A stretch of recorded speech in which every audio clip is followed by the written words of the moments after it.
Morning everybody, 7 o'clock coming up on the programme for you this morning, changing his mind over assisted dying. The former Prime Minister David Cameron says he would now vote to change the law. Well, it's a major boost for the campaign in favour of assisted dying ahead of tomorrow's historic vote. We'll speak to the daughter of campaigner Esther Ranson at 5:30. Plus, don't go into the water, why record numbers of bathing spots are failing to meet standards. It's Thanksgiving, Thursday, the 28th of November. In a major intervention, Lord Cameron says that legalising assisted dying would reduce human suffering. Ahead of tomorrow's historic vote, we hear from two patients with terminal illnesses and different views on the debate. There's a big vote to tomorrow here in Ireland, a general election that's looking like it's too close to call. First new treatment for asthma in 50 years offers hopes to millions. To be honest, I've always been a little less evolved. Monkeying around with Robbie Williams as the premiere of his new movie.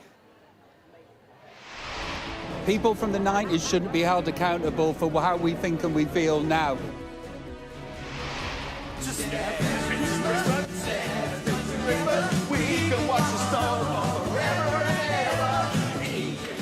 And Lib Dem leader Ed Davey aims for Christmas #1. Will assess his chances.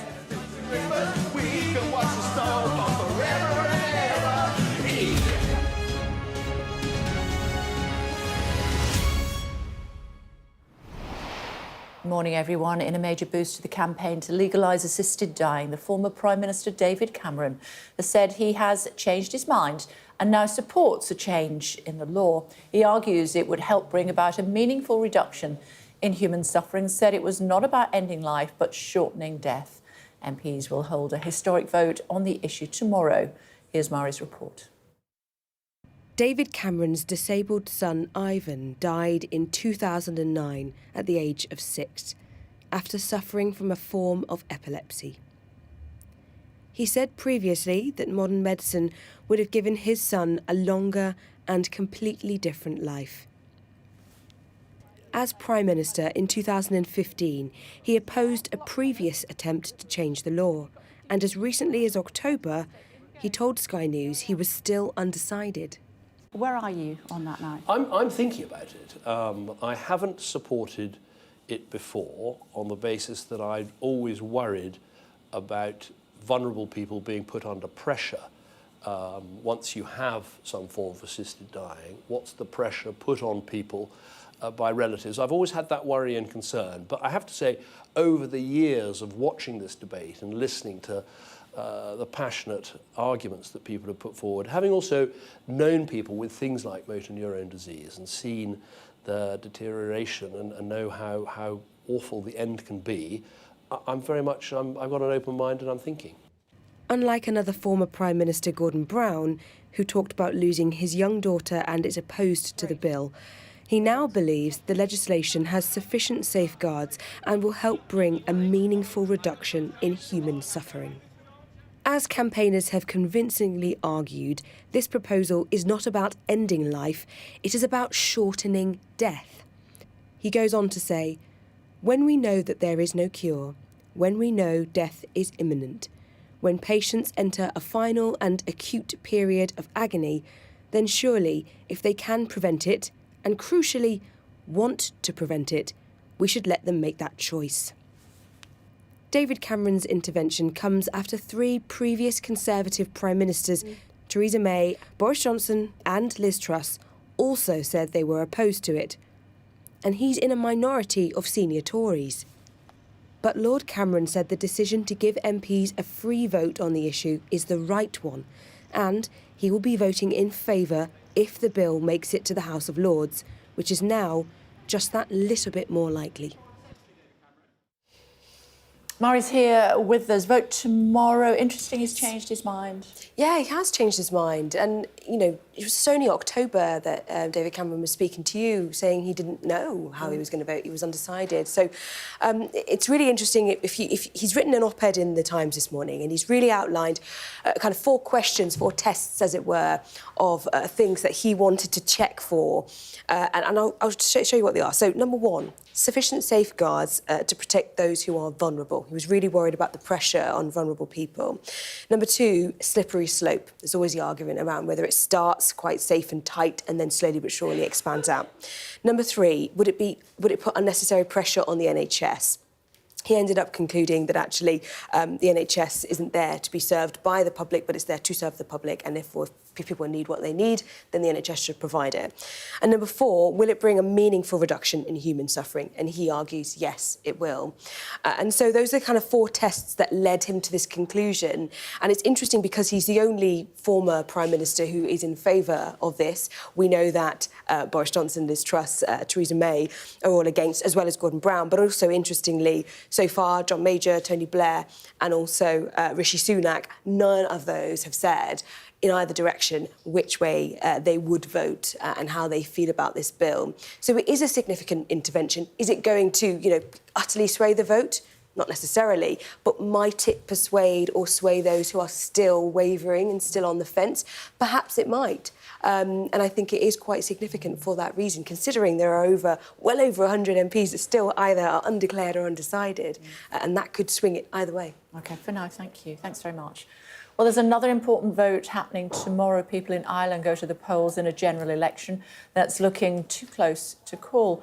Let's get more with our Ireland correspondent, Stephen Murphy, standing by for us in Dublin this morning. Hello to you, Stephen. Too close to call? Yeah, we're looking forward now to the final day of campaigning from all the main parties. And polling has been pretty consistent throughout this campaign. The 3 largest parties in Ireland, that's Fine Gael, the party of the Taoiseach, the Prime Minister, Simon Harris, Fianna Fáil and the main opposition party, Sinn Féin. They all look like they're hovering at around 20% of support in the polls. So it is, in fact, looking like it could be too close to call. It's been a campaign mostly dominated by economic matters such as housing and the cost of living. But we're increasingly hearing warnings as well, particularly from the government parties, about a potential transatlantic trade shock. And we'll take a look at a report now, which does start with some flash photography. The Prime Minister dancing jigs.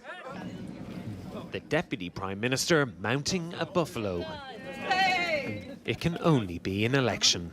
The Irish are going to the polls with a choice of continuing with a Fine Gael, Fianna Fáil-led coalition or a new government led by Sinn Féin.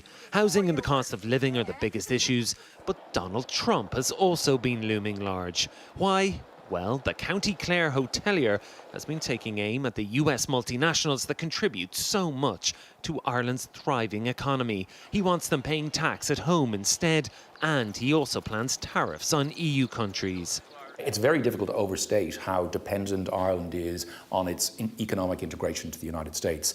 In many ways, it's the basis of our economic model. I'm not saying it's going to be a recession or worse, but that is a clear and present danger given what the most powerful man in the world has said he is going to do. If only a few multinationals pulled out, it could have a huge impact on Ireland's finances. Why do you think Trump 2.0 is more of a threat to the Irish economy than in 2016? And do you think there's a problem of overhyping this problem, talking it into reality? Trump 2.0, as you call it, the second term of the Trump presidency, is not the same as the first, for a variety of reasons, including the fact that he's received a very large mandate. If 3 US companies left Ireland, it could cost us €10 billion in corporation tax. I'm not preempting that. I'm not saying that's going to happen. I'm not predicting it. But that is the level of risk that our economy is exposed to. Should Ireland be scared of this new administration? No, but we shouldn't be in any way ignorant to the policy platform that President Trump has put forward. Come on, you should vote for me first. Yeah. The leader of the opposition has implied that some of this could be electioneering. Irish economic interests have to be protected, absolutely. We have to be alive to the risks. We shouldn't be talking up a doomsday scenario. That's not a smart thing to do. Who gets to deal with President Trump is still up for grabs. Polling suggests the 3 main parties are pretty much neck and neck. Be a close fought race, so I'm not predicting anything, and I think it would be far too premature to do so. The largest parties have ambitious spending plans to lure voters, but Donald Trump may have some impact on whether the new Irish government can fulfil them. So the government party's messaging in these final days has all been about economic matters, billing themselves as a safe pair of hands. The opposition dismissing that as Project Fear, and Sinn Féin urging voters now who would never usually vote for Sinn Féin to lend them their vote in order to force a change of government. But as I've already mentioned, according to all the polling, it really does look like it's on a knife edge and probably too close to call at this stage before polling opens here in Ireland in just under 24 hours' time. OK, for now, thanks very much indeed, Stephen. Thank you. Gareth's here with the rest of today's top stories. Stateside to start with? Yes, he's not in power for another 6 weeks, but he's in the news every day, isn't he? Sure of course, Donald Trump. His spokesperson has said that his cabinet team have been targeted by bomb threats and malicious phone calls. Well, our US correspondent James Matthews has the details. The targets of these events, bomb threats, and as you say, swatting, which can lead to fatal consequences, given that you have somebody phoning emergency services. SWAT teams are sent to the address in question.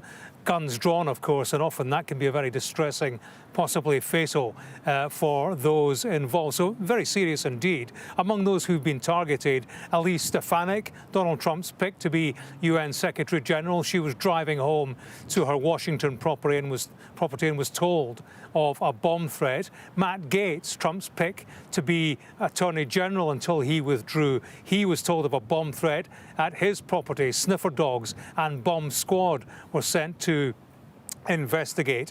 Donald Trump and J.D. Vance, they've not been targeted in this latest episode. President Biden is being kept abreast of developments and indeed the investigation. But as I say, it's been taken very seriously indeed because of the state of American politics right now and, of course, the recent history in which we had 2 assassination attempts against the president-elect.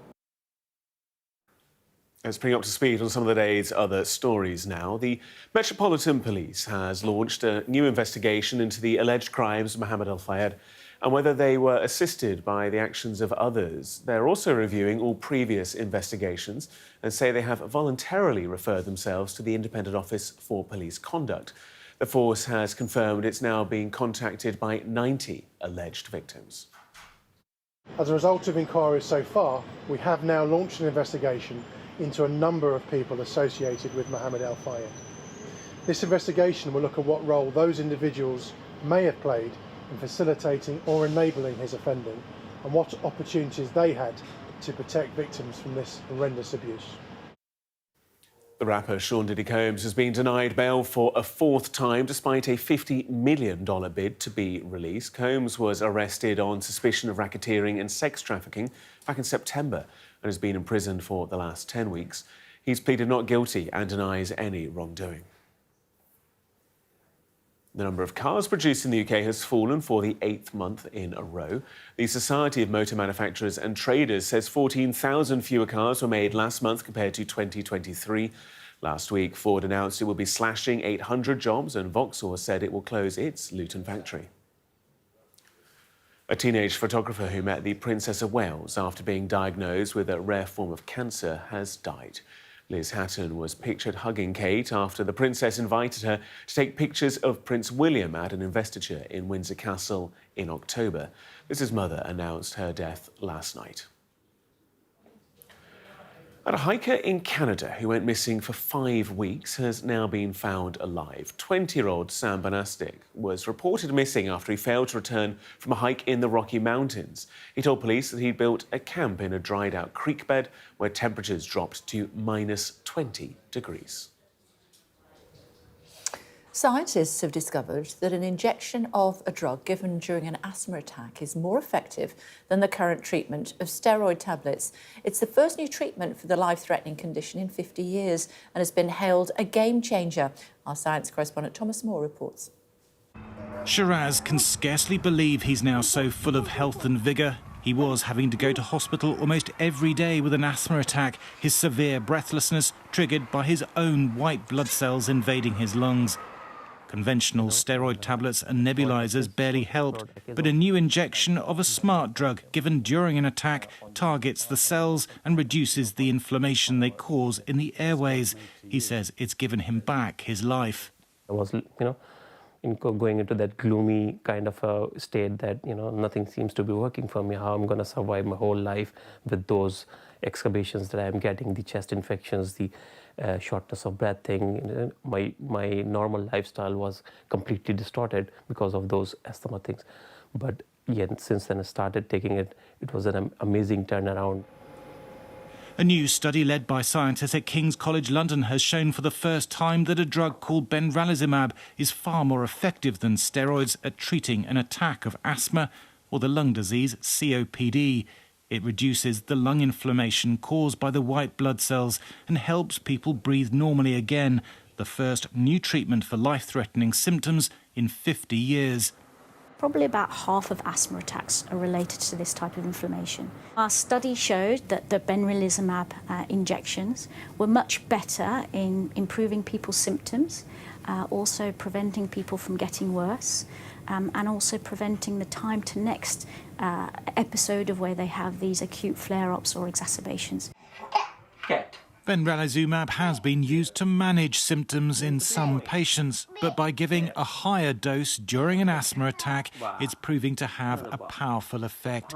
Doctors say emergency treatment is currently stuck in the 20th century, but the new treatment should change the way people are cared for in future. Thomas Moore, Sky News. Pleased to say that the Home Office Minister, Seema Malhotra, is joining us this morning. And she got the memo with the red top and the black trousers, so we're all on brand this morning. Good to see you. Thanks for joining us. Great to join you. On the programme. We believe that you're going to deliver on your key manifesto commitment to ban unscrupulous employers hiring from overseas. How are you going to do that? We are determined to crack down on visa abuse and those who are exploiting workers from abroad, but also undercutting British workers. And the way we're going to do that is that we're going to strengthen controls, make very much more stronger controls on those who are rogue employers, who are abusing the visa route. And three ways in which we're doing that. The first is that we're going to be banning employers from being able to recruit from overseas if we do see them with serious employment breaches. But secondly, we're going to make sure that where there are those who have got minor breaches, we're not going to wait until there are serious breaches. We're going to extend, in a sense, a sort of probationary period for employers to put in place improvements from 3 months to 12 months. But very crucially as well, because this is such a serious issue that's been highlighted by the Royal College of Nursing and others, is that we're going to stop the practice of charging effectively fees to those who are coming here to work in our health service or in our care service, and employers passing on effectively that sponsorship costs at inflated rates and leading to debt bondage and serious exploitation of those who then come here to work. To that end, I'm guessing you would say that you would close down these companies, but what's to stop those unscrupulous employers just opening another one? Well, what we want to see is that you don't have that practice, and that's because you also need to check on whether they are the same people, what their record is, but also to say that if you can't demonstrate your compliance with employment law and also your treating of workers fairly, then you shouldn't be having a licence at all. And so these measures extend the ability to ban those who are using these routes to employ people from overseas from 1 year to 2 years, but also to make sure that we have stronger measures where we put in place improvement. But this is vital because what the Royal College of Nursing and others have shown is that there has been a dramatic increase. In fact, the RTN talked about a 6-fold increase in those who are workers on these routes wanting to do their part to support our health and social care sector and who are being exploited, not being paid their wages, sometimes being in very, very difficult conditions, working extended hours and having no means of redress. OK, so you're saying if we close down a business, don't worry, we've got your measure, and if you try and open another one, we know what you're up to. But we do need more nurses and we do need other services as well. Are you in favour of changing the rules so that young people can come in from Europe to do those jobs? Well, what we want to see is that there is more recruiting from the UK, from within the UK, and that's why the approach that we're taking. But I'm asking how you feel about people coming in, younger people coming in. But in a sense, what we're saying is we've got to reduce the reliance on overseas recruitment as well as treating people fairly who do come from abroad. That's why it's so important that we have the measures in place that we are putting in place now to recruit and upskill our people within the UK, linking visa policy with skills policy. That's a very, very different approach, and one that we're very serious about delivering, having us work in partnership through the Home Office and with the Migration Advisory Committee advising on international recruitment, but making sure that we have the plans in place to skill up British workers, working alongside the DFE, the DWP, and also the Department for Business and Trade on employment needs for the future. Europe. You wouldn't be in favour of that? We haven't been looking at bringing young people in from Europe to tackle Has the Prime Minister not sort of hinted at that? Not to tackle this workforce shortages that we're seeing in the UK has got to be a national strategy of upskilling people in the UK. That's what we want to see, isn't it? Okay. That people in the UK have opportunities for the jobs, not just now, but of the future. Let me ask you about Sir Keir Starmer, the leader of the country. He's refused to repeat a promise made by the Chancellor that the government will not raise any more borrowing or taxes come the next budget. Another brutal budget would be ruinous for your party, surely. Well, I'm really pleased that what we've seen is a budget that will be fixing the foundations of our economy, that is a serious budget for the investment that we need in public services. And what you'll have seen and what I've seen and what your viewers will have seen is that the leader of the Conservative Party wants all the benefits of what's in the budget, but has refused to say how she would pay for it. That has come up time and time again, and you can't have it both ways. Future budgets, not this one. I mean, we're feeling the pain of this one, according to organisations like the CBI, farmers and others.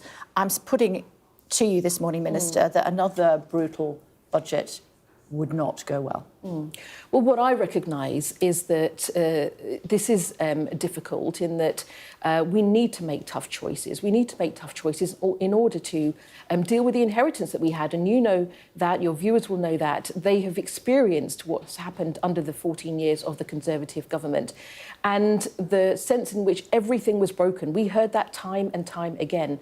You are not going to have a course correction, in a sense, to invest in the spaces that we need in our economy, in our public services, in skills, without making sure that we've got the money to pay for it. And I want to see that we are improving our public services, our community services, supporting our NHS, tackling the NHS wait list, and making sure that people see a Labour government delivering for them. And you don't have to accept those broken policies, do you? Broken policies? Yeah. So you feel that policies that were put in place by the Conservative government are broken, are not fit for purpose. Well, the country's broken. In certain the country areas. was broken. So why you accept look the at electrical vehicles policy then? You look at our schools. Why accept the electric vehicle policies? Well, look, this is a policy that was also put in place before. And what is very important... but you don't have to keep it. What is very important is that we have a consultation underway now with because we've seen with the hundreds car of jobs manufacturing being lost. sector.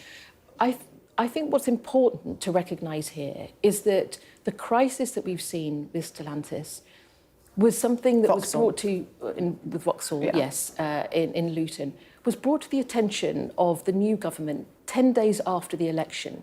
And what was raised then by the chief executive of the company was that they had talked to the previous government who had failed to take action. What we have seen is now, recognising this is a commercial decision and that we have worked very, very hard on what measures could have been put in place to support the company and support workers in Luton, is that there is still investment of 50 million coming into the UK, but a consolidation of those plants. We recognise that this is part of what is a global issue with car manufacturing. But what we want to see is that there is a stable and secure future. That's why there is a consultation underway underway with car manufacturers on the new measures and how they can be implemented, but also to recognise the challenges that are being faced and how they can be worked through. At the end of the day, remember that what this will mean in terms of the transition to electric vehicles over time is that by the end of the decade, we can have electric vehicles that will be costing less to produce than... People don't want them. Part of the issue has been affordability and also the infrastructure to support that. What we do know is that they reduce pollution in our towns and our cities and our rural areas. Can't make people buy them if they don't want them. What we also know is when they can become more affordable, which is a really, really critical step, and the direction on which we're moving, that they will be an improvement and they will be easier to purchase and easier to maintain. So they are cheaper to run as well once we do have... I'm not sure they are. They are, yeah. So in terms of costs of... 14th of July, from your own admission just then, this government knew that there was a problem in Luton, and we're now in November, and you did nothing about it. Well, you know, that isn't true, because the measures that have been taken, the work that's been going on behind the scenes was outlined by the Business Secretary in Parliament this week. Yesterday, and this is really 14th important. of July, yesterday, 4 months. But this is also because there was a review being undertaken by the company about what they could do and what measures they would take to support their plants in the UK. That report was then published. That work was done. That's why the issue has come to the fore this week. But what is the case is that we are continuing... It's come to the fore because of what's happening with Vauxhall and what previously happened with Ford. And what is the case is that we are continuing to work with Stellantis and others on making sure that there is the voice of companies that's also being heard as we move forward on these measures. OK, Minister, I must ask you before you go about assisted dying. In 2015, last time we had a vote, you voted against assisted dying. Where are you now? I recognise the depth of feeling on both sides in this debate. My view hasn't changed, and I will be voting against the bill on Friday. And that is because I am continuing to be concerned about the challenges, the pressures that could be put on vulnerable people, but also making sure that we protect those with disabilities. But I do recognise that this must be a free vote. It must be a vote that all members of Parliament can vote with their conscience and with their beliefs. And should it be swayed on religious beliefs? And that I think that all members of Parliament and people across the country will be making this decision based on a number of factors in their own lives, because that is important, that people are able to assess all the evidence and that decisions are made on the evidence. That's where members of Parliament are, the way in which members of Parliament are talking to each other, to their constituents, reading the briefings that are coming through, and making sure that they make their vote in their best assessment of the evidence available, and that, after a free vote, the government will abide by the will of Parliament. I understand that, Minister, but yesterday, actually, we had a debate on the programme with Yasmin Alibaya-Brown and also Jonathan Aitken about whether religion should play any role in the way people vote on the assisted dying bill. Do you think it should? Well, people have their faith, but I think what is important is that when we're making decisions as members of Parliament, we're making them on a secular basis, because that's the way our Parliament is designed in terms of making decisions based on the evidence and arguing the case for law, the advantages, the disadvantages, the concerns in Parliament. And I think that is an important principle to me. I want to see that we have a debate that is in a way that everybody feels their voice can be heard, that they can be respected for the views that they hold, that Parliament is able to make a decision on this on Friday, and then that we know the government will abide by the will of Parliament. OK. Is the Home Office still based in Croydon? The Home Office has many facilities across the country. We know it's just around the corner, don't we? I'm teasing you. It's good to see you. Thanks very much indeed for joining us, Minister. I really appreciate it. Thank you. Still to come on The Breakfast Show for you here on Sky News, the vote that could change the face of British society. Just been speaking about that with the Minister. We'll be talking about it in more detail with Esther Ranson's daughter coming up.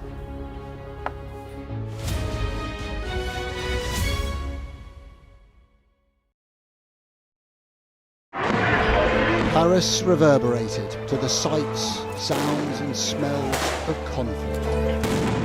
There's a focal point to all this anger, and that is Emmanuel Macron. I'm Adam Parsons, Sky's Europe correspondent based here in Brussels. There are dozens of people desperately clambering to get onto that boat. It is a chaotic scene, but it's being watched by dozens of French police officers on the beach. I've reported on migration across Europe, close up on the ground, understanding that sense of desperation and meeting the criminal gangs behind it. This old fishing boat set off from the Libyan port of Tobruk. There were 606 people who were on board. So we've been distributing life jackets to all the people on board this boat, and now the first person is coming on board. This is the ugly side of Italian football. In Italy, everything is really organized. Football's problems with hooliganism, racism were just dormant, and now they're back and they're getting worse. We cover so many countries, languages and cultures and work hard to gain trust to bring you the full story first. Help is slowly reaching these places. It's not just homes, but whole streets like this one that have been reduced to rubble and dust. This is a picture of destruction. Everywhere you look in this mountaintop community, there is absolute devastation. These are the settlers in waiting, keen to start a new life, to annex Gaza for Israel. The least we can do is just kick them out of our land. Gaza, which is just 2 miles in that direction, is under attack again. Getting the chance to tell people's stories, it's a privilege. Play Sky News. From the Sky News Centre at 7. Now that you're up to date, we can go into a bit more detail. Things can change incredibly quickly. Taken by surprise. Have you ever known a moment like this in British politics before? Yes. Cheers. We'll start with breaking news. Let's get the latest on the ground. So, by the end, we'll hopefully all understand what's going on in the world just that little better.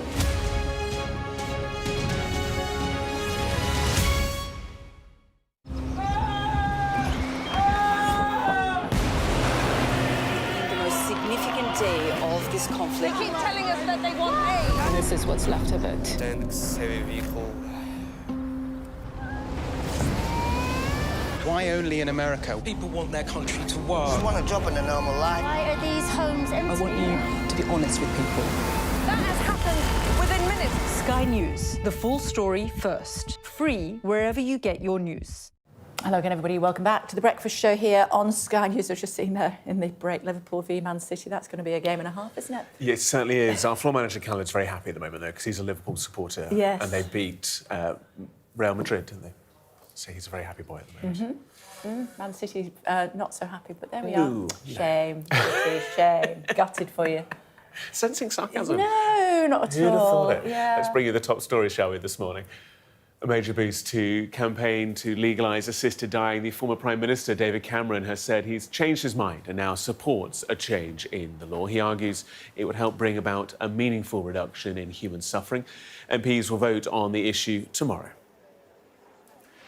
Detectives have launched a new investigation into more than 5 people suspected of helping Mohammed Al Fayed commit widespread sexual abuse over almost 40 years. They are also reviewing all previous investigations.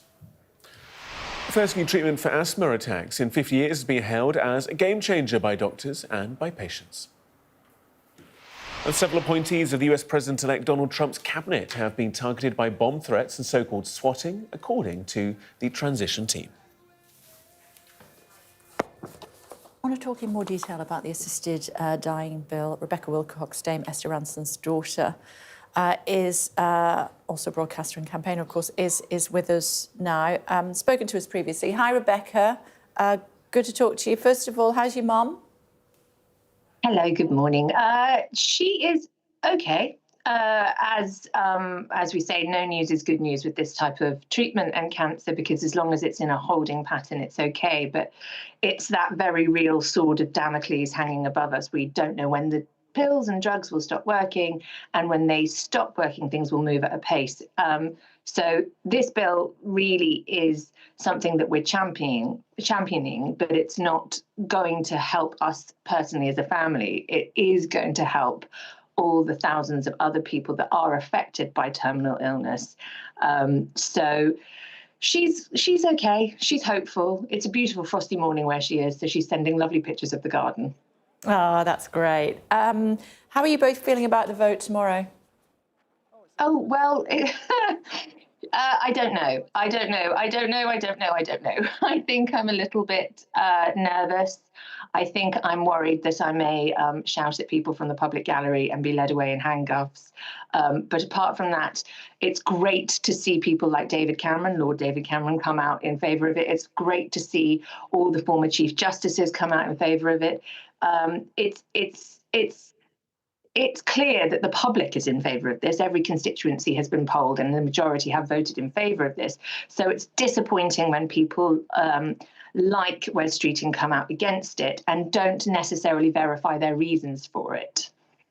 The Health Secretary, of course. So you're going to be in the public gallery tomorrow to listen to the debate. To that end, your mum has written, I believe, to every MP. Why did she feel that was necessary? I think she wanted to make sure that the message was coming through, that this is calm and compassionate. This is something that's been well thought out, that her involvement in it, whilst relatively recent, as is the case when you get a terminal diagnosis, you don't necessarily have advance warning. This campaign has been going on for a long, long time. This is far more than just our voices. This is the families of the 650 people that take their lives every year because they don't see that they have any other way out. They have a terminal diagnosis and they don't think that palliative care will help them. And that is true in quite a few cases, sadly. We do have brilliant palliative care in this country, but there always does come a point with, not always actually, there does come a point with many terminal cases that the pain surpasses the opioid barrier and there's nothing you can do for the patient other than watch them writhe in agony. So many people take their own lives rather than face that. And this would be a bill that would protect those people, protect those families from seeing their loved ones go through that. It's been a bit of a journey, and we're just a bit hopeful that things will happen for us. Baroness Tanni Gray-Thompson was on the programme earlier in the week, and she is opposed to the bill because she says that it will encourage people to go doctor shopping. What would you say in response? I have the utmost respect. Thank you. It's very early in the morning, and I got off a train at like midnight last night. I have the utmost respect for other people's opinions, especially when they are someone like Baroness Tanni Gray, who comes with a wealth of knowledge. But what I would say is, this bill has shown itself to be the utmost in safeguarding. It protects vulnerable people far better than anything that exists now. It has compassion and safety as its actual cornerstones. You can't get away from the fact that you need 2 doctors and a judge to go through it. This is not going to be doctor shopping. This is going to be safety, compassion, and care. There is no evidence that people that have a disability, that people that are vulnerable are being coerced into assisted dying in the countries which have a model similar to this one, like Oregon, like the state of Victoria in Australia. There has been zero evidence of that. So I would try to reassure with that. I know that these are very real concerns by marginalised elements of the society, and I think that reflects really poorly upon our society. But what I would say is that this bill is a safeguarding, compassionate bill. There are so many bits written into it. I went to a legal panel and was definitely the stupidest person in the room. These brains, these massive legal brains, were incredible. And they were talking through the process and how complicated it was and how difficult it would be for the nefarious few that are trying to get whatever it is, Granny's house, to circumnavigate it. It has so many clever, brilliant people along the way protecting the vulnerable people that coercion is nigh on impossible. But to that end, the fact that your mum has taken the opportunity to write to all the MPs, 73 academics have written an open letter in the same vein, but they are saying that the safeguards are not strong enough and could open the door to coercion of vulnerable people. Well, I would really like to know what they think is protecting those people now, because there's nothing protecting them now. And in fact, there's people being penalised now. I spoke to a man who had to watch his wife writhe in agony once she took an overdose and it didn't work. For 48 hours, it didn't work. She begged him not to call an ambulance. If he did call an ambulance, he would have gone to prison. It was the most hideous circumstance, and that was what she felt was her only choice. And then, there's that awful phrase, where there's a will, there's a relative. What about those people now? They're not being protected now. So what do these academics see as a safeguarding now? Whereas this bill has safeguards right through the core of it. It could not be more carefully set out. And if we think this isn't enough, then we're saying that our whole justice system is broken because it's relying upon that. What do you think about suggestions from MPs that they will vote based on their religious beliefs?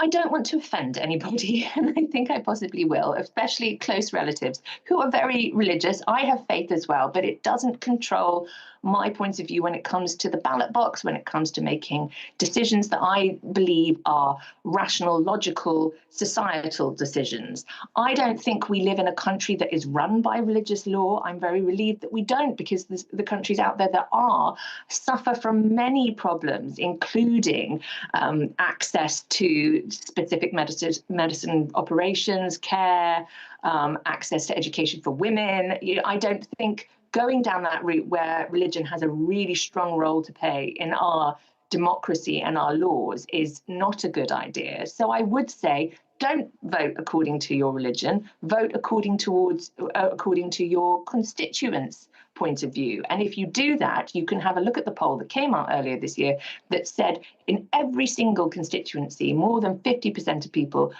who were polled agreed with assisted dying. So personal religion is a beautiful, wonderful thing. Faith, I'm so admiring of it. I would love to know that after I die, I will again meet up with my family.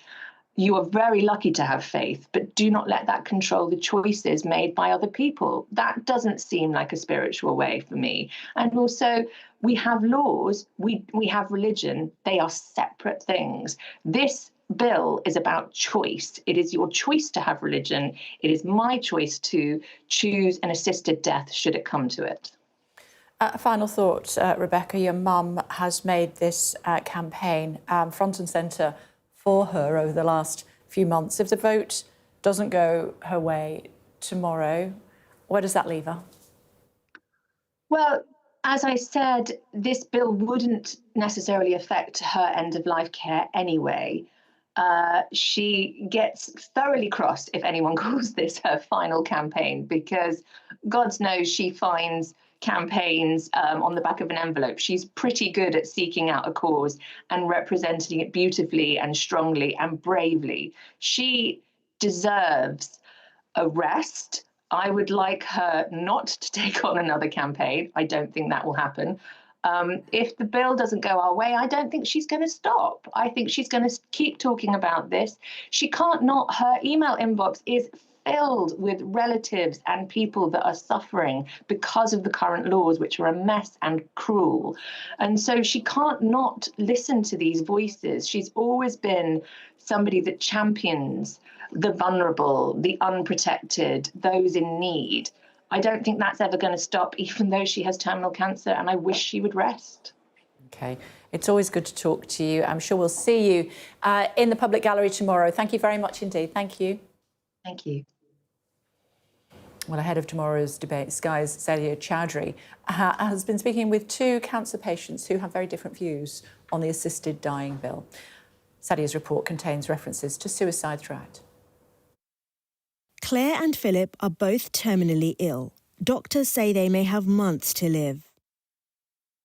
I was told that I had pancreatic cancer, which had also gone to the lungs. It spread from my breast into pretty much all of my bones and my liver. I'm having palliative care at the moment. When it comes to assisted dying, Claire and Philip have very different views.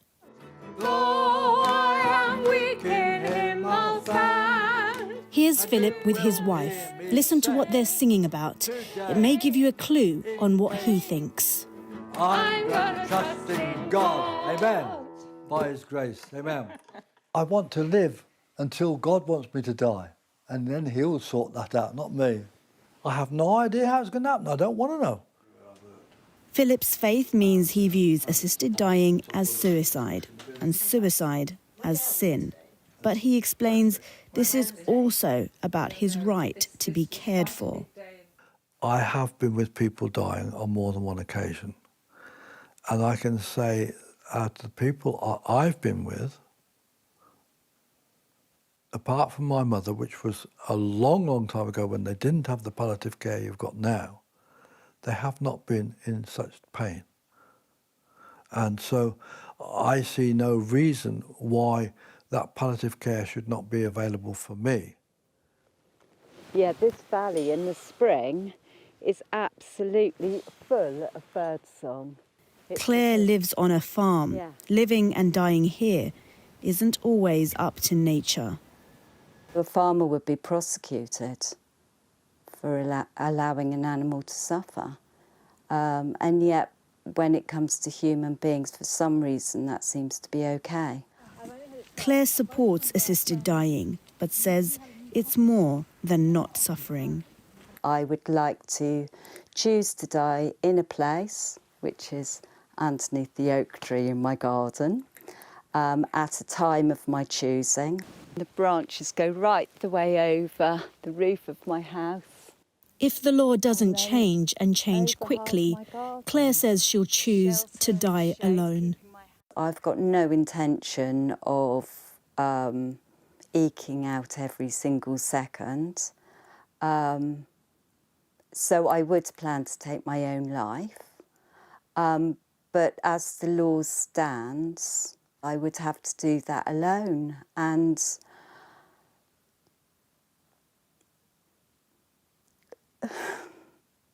I think that's really sad. Philip is largely unaffected by the vote, but says he doesn't want to leave behind a Britain devoid of hope. We needed to be encouraged. And that's why I sing that song, I'm so glad that I'm alive. Both have had the choice over how they lived their lives. But for anyone to have choice over how life ends is now a matter for Parliament. Sadia Chowdhury, Sky News. Please remember, if you have been affected by anything you heard in that report, you can contact the Samaritans, number on the screen for you, 116123, or the email, if you prefer, as I always say, Joe without the E, joe@samaritans.org. Still to come on The Breakfast Show for you here on Sky News Thursday morning, why swimming spots are failing to meet water quality standards. We'll speak to Charles Watson, founder and chair of River Action UK.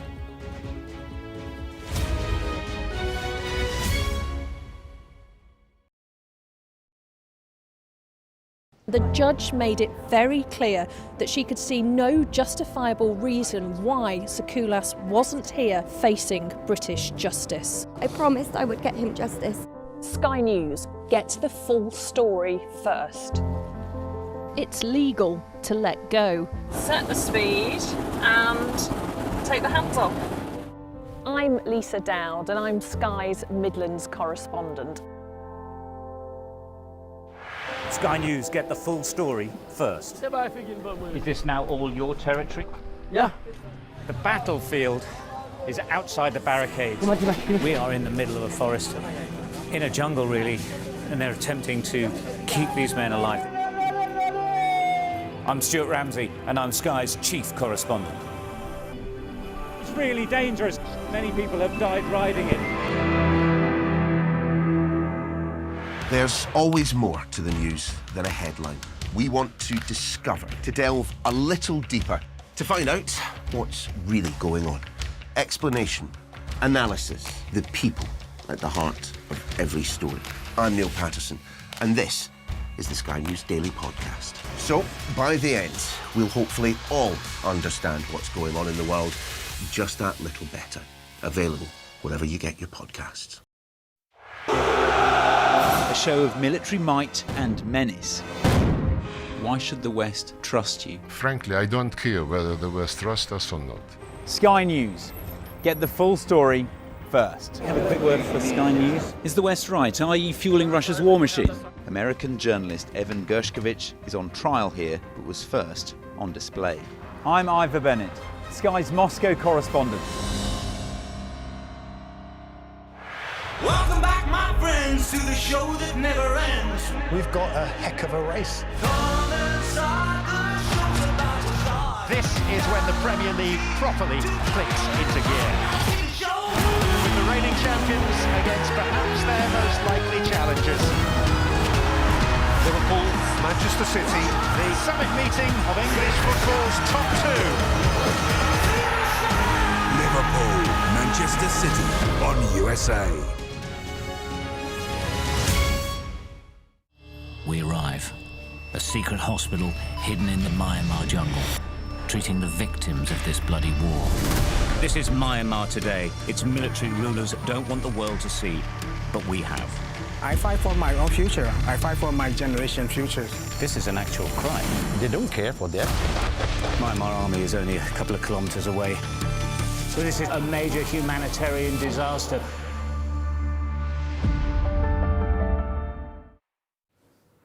Hello again, everybody. Welcome back to The Breakfast Show. A record number of wild swimming spots in England have been rated as poor. Let's get more with Charles Watson, who is the founder and chair of River Action UK, is with us. What's the problem? Good morning. Well, good morning. Well, first of all, I mean, we've got to distinguish between river bathing sites and the sea.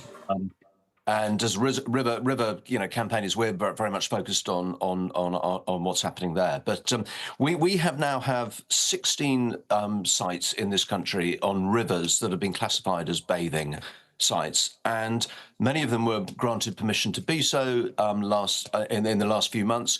There's only one problem. The vast majority of them have been rated as unsafe to swim in, with highly dangerous levels of bacteria. So you imagine you've been a community, you've been campaigning for years to get your river site, designated as a bathing site, and then what do you hear? You can't swim in it. It's a really terrible situation. And is this because of what we've seen with the water companies having to discharge into these rivers? So last year, sewage discharges into our rivers increased by 105%. 3.6 million hours of raw sewage were basically pumped into our rivers.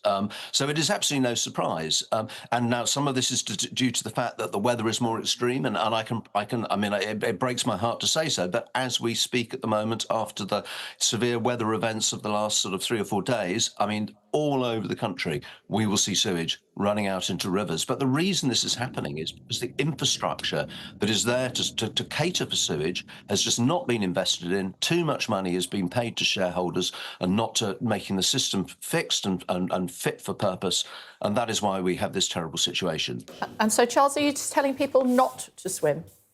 Well, no. If you're like, I mean, take some of our new sites, whether it's the 2 new ones on the River Severn, or the new one on the River Thames, or on the River Cam, or in Fordingbridge on the River Avon in Hampshire. I mean, these sites, which are supposed to be your bathing sites, if it's saying don't swim, please do not swim.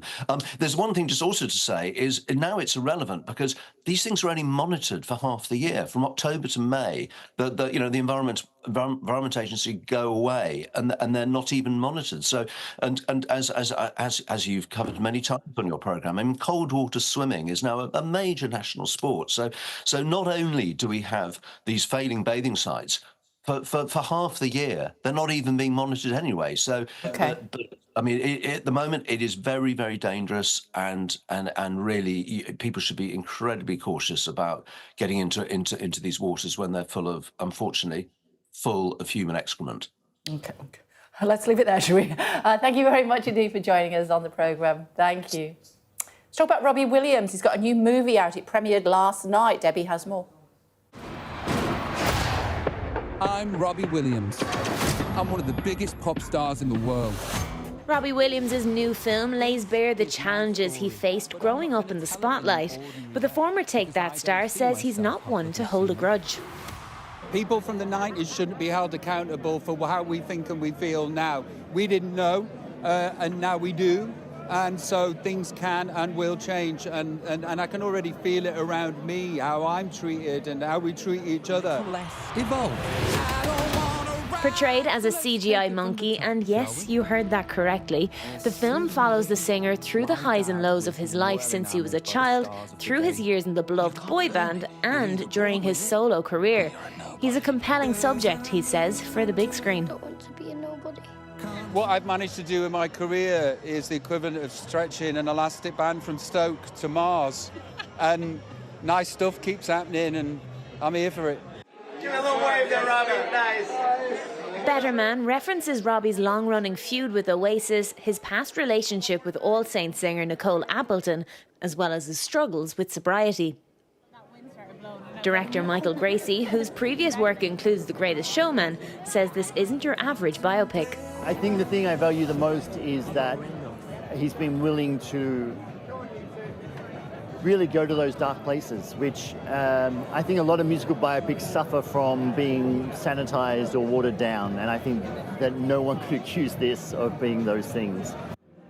Fans will have to wait a little while longer until Robbie Williams entertains them once more, with Better Man hitting cinemas on Boxing Day. Debbie Ridgard, Sky News. Yesterday we were talking about Christmas number ones, weren't we? And the fact that Wham only made it 39 years after they released it. So anyway, somebody else is fancying their chances. Ooh. Ed Davey, here we go. I know, right? I said that out loud. Here we go.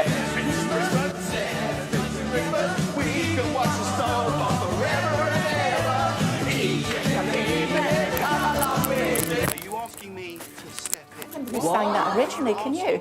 No, I'm not too Step into sure. Christmas. Was that? You're going to? Yeah. Bear with me. Say Elton John, but I don't know if it is. Sounds like Elton John, doesn't it? It sounds like. Anyway, is it going to be a Christmas number one? Do you think? Why not? I mean, well, there's many reasons, Mary. Many reasons. It's for a nice cause, isn't it? And David does so much campaigning on carers and carers allowance and making sure that carers have the kind of time and money to actually be able to essentially do a really good deed that saves the taxpayer a lot of money if you're talking about policy. Yeah. So I think why not if it raises money for charity? And as I did say to Chris Philp earlier, if he was in your office, and I told him in front of him, if any politician is going to manage this, then it probably is, with due respect, Ed Davey. Yes. I may ask him to sing. We were talking about E17 yesterday. Yes, we were. I've got it for you special. Here we go. Baby, if you got to go away, don't think I could take the pain. Won't you stay? Iconic. Certainly is. More to come in just a moment here on Sky.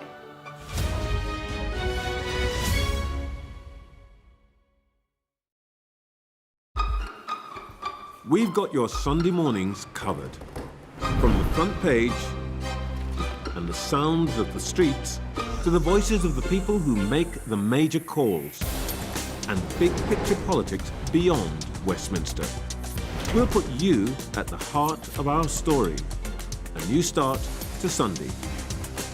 I'm ready. Are you? Join me, Trevor Phillips, Sunday mornings on Sky News.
Hello everybody, a very good morning. It's 8 o'clock. Coming up on the programme for you this morning on Sky News, changing his mind over assisted dying. The former Prime Minister, David Cameron, says he would now vote to change the law.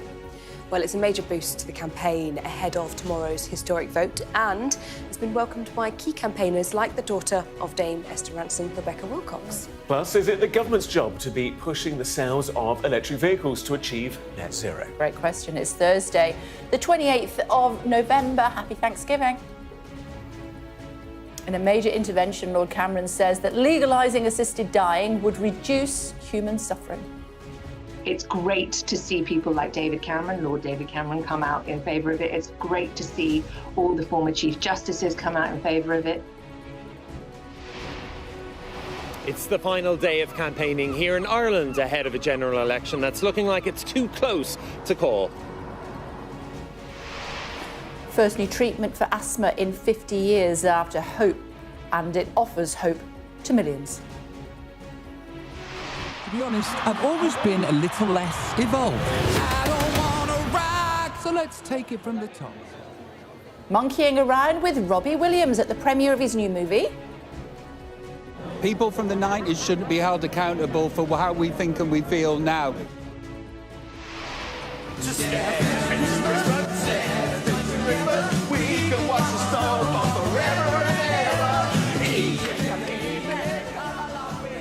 Close your eyes, it could be Elton, couldn't he? Lib Dem leader Ed Davey aims for Christmas #1, but assesses chances.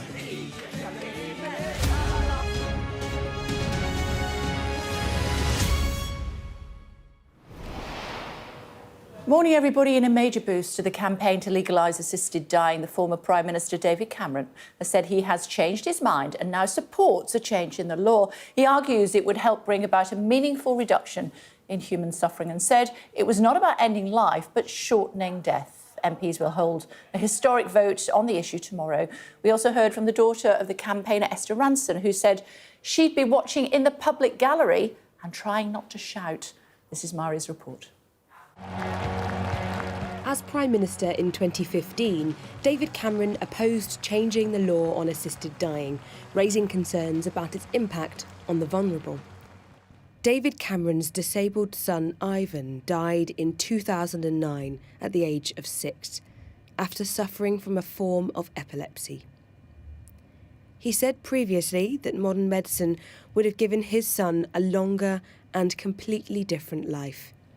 As recently as October, he told Sky News he was still undecided on the bill. Where are you on that now? I'm thinking about it. I haven't supported it before on the basis that I've always worried about vulnerable people being put under pressure. Once you have some form of assisted dying, what's the pressure put on people by relatives? I've always had that worry and concern, but I have to say, over the years of watching this debate and listening to the passionate arguments that people have put forward, having also known people with things like motor neurone disease and seen the deterioration and know how awful the end can be, I've got an open mind and I'm thinking. But unlike another former Prime Minister, Gordon Brown, who talked about losing his young daughter and is opposed to the bill, Cameron now believes the legislation has sufficient safeguards and will bring a meaningful reduction in human suffering. As campaigners have convincingly argued, this proposal is not about ending life, it is about shortening death. He goes on to say, when we know that there is no cure, when we know death is imminent, when patients enter a final and acute period of agony, then surely, if they can prevent it, and crucially, want to prevent it, we should let them make that choice. David Cameron's intervention comes after 3 previous Conservative Prime Ministers, Theresa May, Boris Johnson and Liz Truss, also said they were opposed to it. And he's in a minority of senior Tories. The daughter of campaigner Esther Rantzen says she will be in the public gallery for tomorrow's debate and says she will try not to shout. It's great to see people like David Cameron, Lord David Cameron, come out in favour of it. It's great to see all the former Chief Justices come out in favour of it. it's clear that the public is in favour of this. Every constituency has been polled and the majority have voted in favour of this.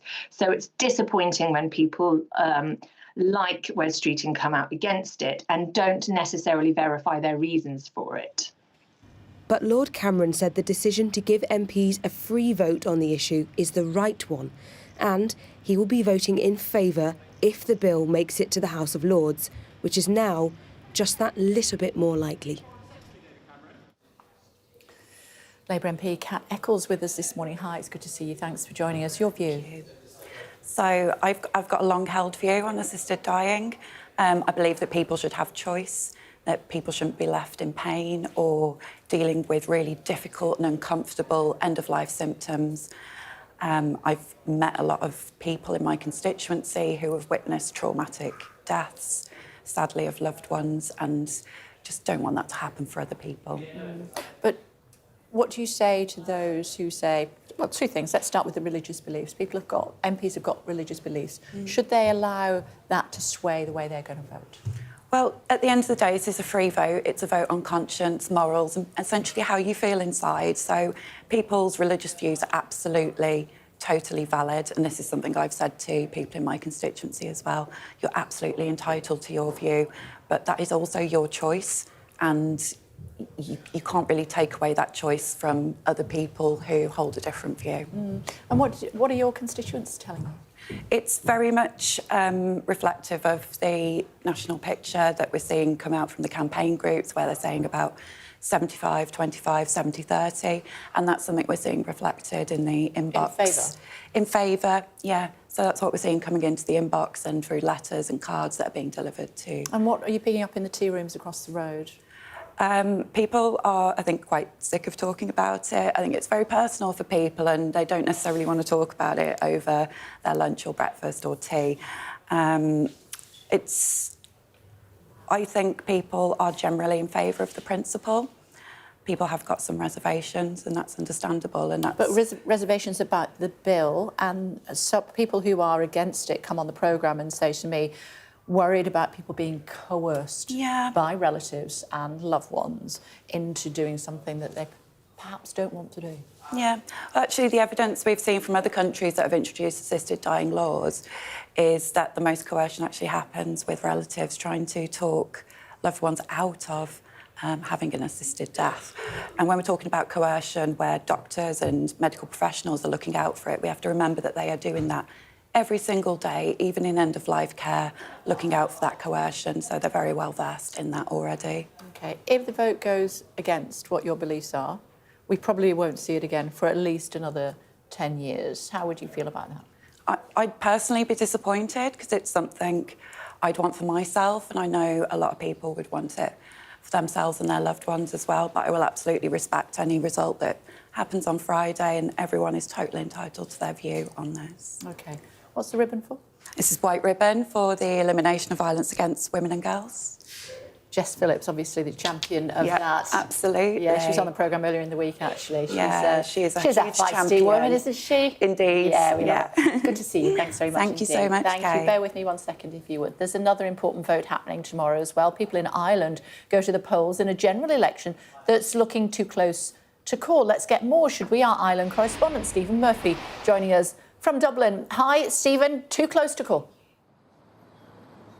Yeah, I mean, that's what the polls have been saying for the last number of weeks. We had another opinion poll out late last night, and it's showing again that basically the three largest parties here in Ireland, Fine Gael, that's the party of the Taoiseach, or the Irish Prime Minister Simon Harris, Fianna Fáil, led by Micheál Martin, and then the main opposition party, Sinn Féin, led by Mary Lou McDonald. Polling showing they're all basically hovering at around the 20% of the vote mark. So it really is looking as though, as we head into the final 24 hours of campaigning today, an election that is too tight to call. Ireland has a fairly complicated sort of electoral system here. It does tend, as a rule, to produce coalition governments. Fine Gael and Fianna Fáil put aside their differences to form the last government. The bookies, if you speak to them today, are still favouring just about a return of Fine Gael and Fianna Fáil in some way, shape or form. They were propped up by the Irish Green Party last time round. This time they may look perhaps to a resurgent Irish Labour Party or even like-minded independence, but of course Sinn Féin will have an awful lot to say about that. And they're urging voters today who wouldn't ordinarily be attracted to their brand of politics to lend them their vote to try and force a change of government if they're not happy about the way things are. And the key issues have been really economic. They have been the cost of living, just like in the UK, and Ireland's chronic and persistent lack of housing. Those have been the main issues in a 3-week campaign that has at times seemed fairly lacklustre. There hasn't been that defining moment, story or scandal. The closest we came to it was a viral moment down in County Cork when the Taoiseach, the Irish Prime Minister Simon Harris, was forced to apologise after a very awkward on-camera interaction with a upset care worker there, upset about the treatment of disability sector workers in Ireland. But other than that, really, it has been a fairly civil and a fairly respectable sort of campaign between the parties. They are on that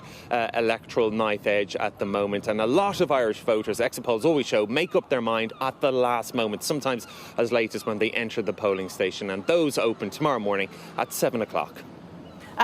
As you were talking to us, Stephen, we were listening to every word that you said, but also Gareth and I just wanted to let you know that we love your scarf. You look very elegant. Is it Very freezing there? My scarf, thank you very much. I'm glad you were paying attention. It is cold. It's just always windy here at Government Buildings. It's like a wind alley, so yeah, it's cold. Well, you look very elegant. We just wanted you to know that. Thank you. OK, I won't tell him next time. Please himself. This is like the time that I commented on the fact that a correspondent was wearing a jacket whilst it was very sunny in the middle of summer, and the next hour they'd completely changed their outfit. So I think he's going to keep that scarf on. The scarf will definitely be on. It's going to go round. It's going to have a different orientation now, isn't it? Yeah, exactly. Kind of very French, Parisian kind of look. Practising knots as we speak. What else? Indeed. Some really quite shocking details coming out of the United States, actually, ahead of Donald Trump's term in office. Obviously, lots of focus of attention on him and his team, but one of his spokespeople has said that the cabinet team have now been targeted by bomb threats and that several appointees of the US President-elect's cabinet have been targeted by swatting as well, where a false crime is reported to force an armed police response. That's according to the transition team, as our US correspondent James Matthews has the details.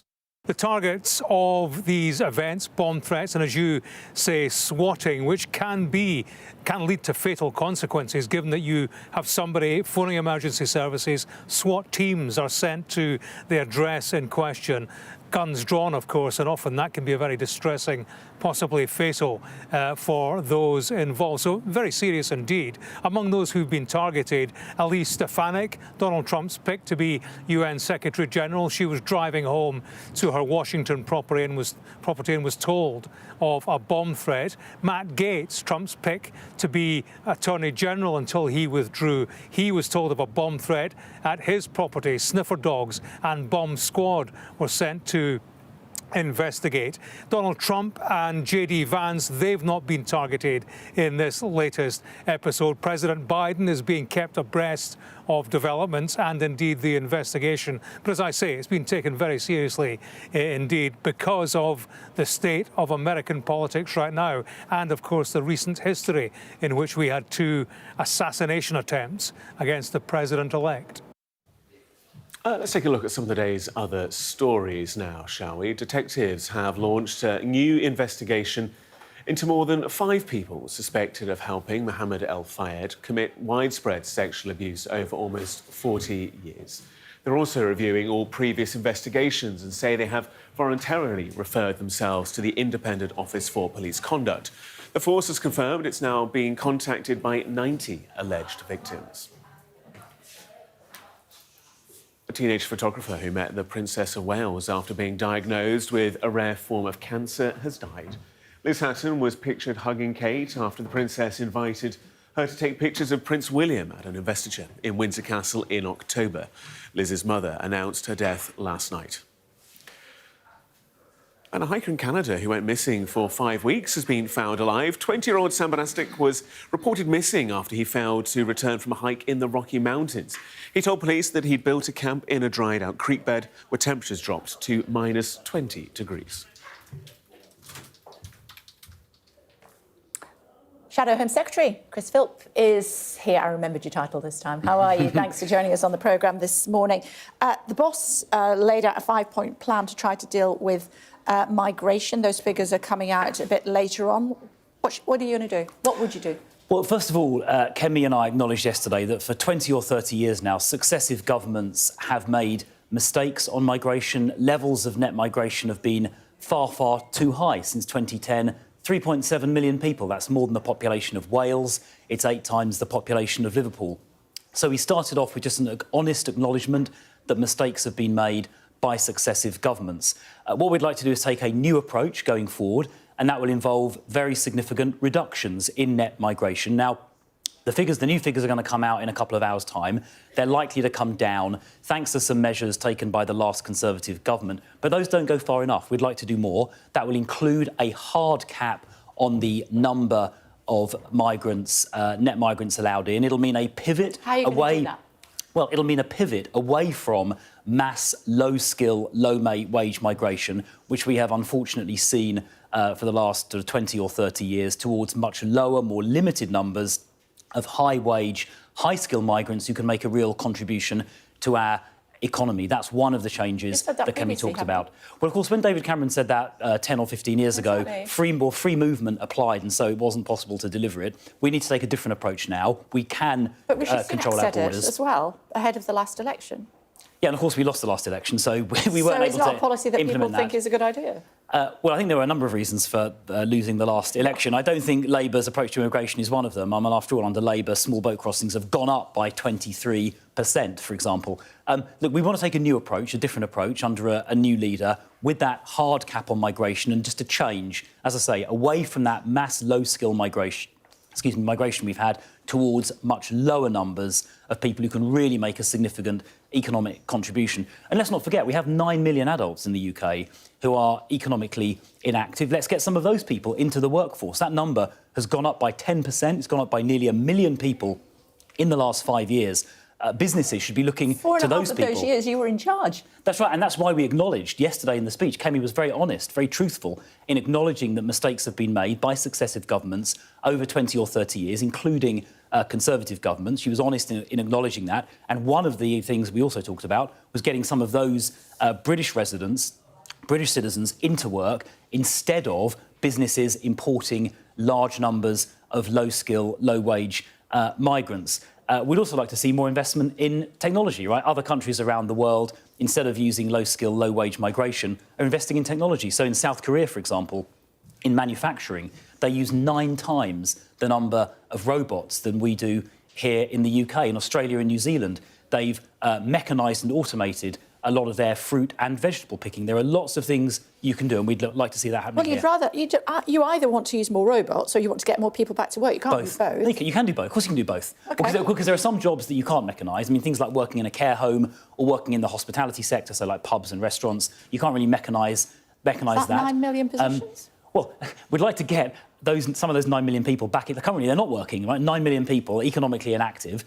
Let's get some of those people back into work. That'll mean making the benefit system a bit tougher as well. But let's also invest in mechanisation so that businesses don't import large numbers of low-skill, low-wage migrants, which actually ends up costing the taxpayer money for the lower-skill migrants. It doesn't make a net contribution. It actually costs the taxpayer money, and it puts pressure on public services, and it starts creating tension in society as well. So lots of reasons for a new approach, much lower levels of immigration going forward. Something else the previous government failed at, I suppose could be a suggestion, is electric vehicle quotas, and as a result, jobs are being lost. Well, I think. Well, so the deadline to move away from petrol cars was put back by Rishi Sunak by 5 years. But it seems clear now from the comments by the industry, including the chief executive of Ford yesterday, that the intermediate targets, the targets each year between now and that deadline, are causing the vehicle industry problems. And now we've got that new evidence from companies like Ford. The government should respond to that and, I think, change or possibly even scrap those targets, because it will otherwise destroy jobs. As Maynard Keynes said, when the facts change, you should change your mind. The car industry are telling us now it's a problem, so the Labour government should respond to that and make changes to protect our car industry. So scrap the quotas? I think they need to be revised and either made a lot to take place over a longer period of time, or be removed entirely. But some changes are needed in order to protect our domestic car industry. Do you acknowledge that your quotas and policies cost jobs?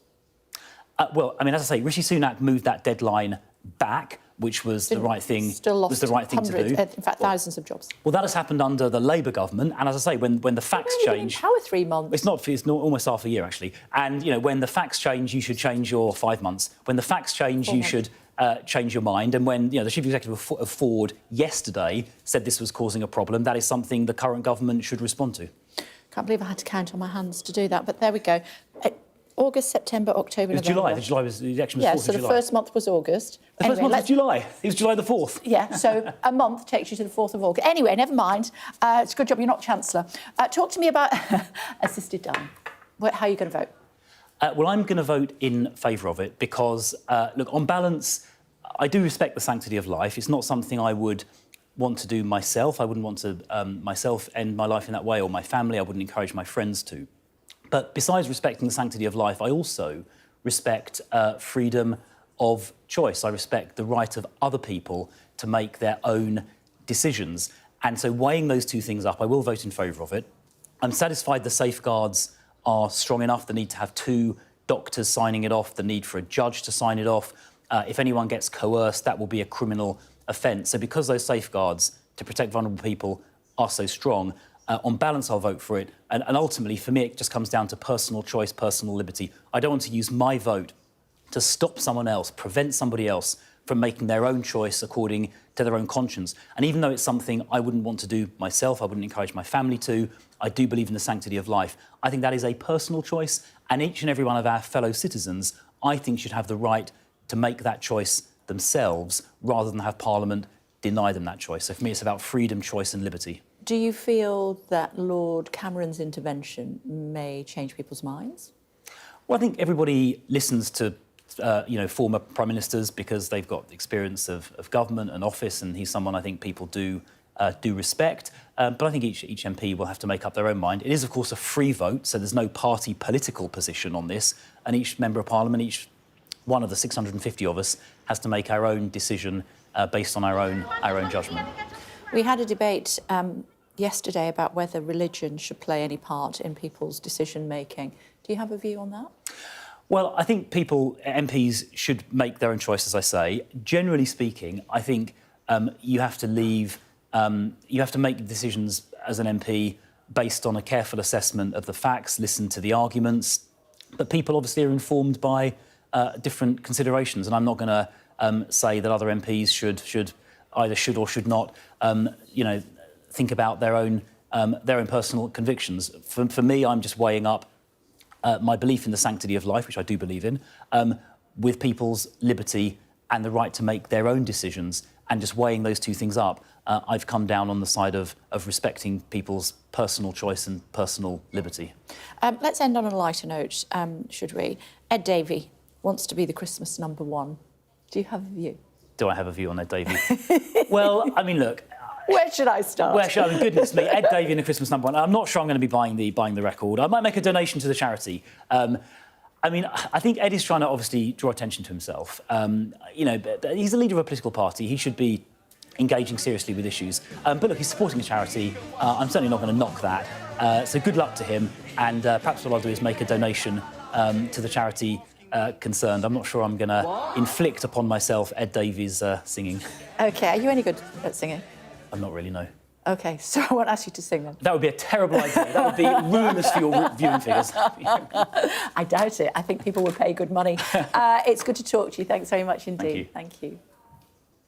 Let's bring you some breaking news from Ukraine.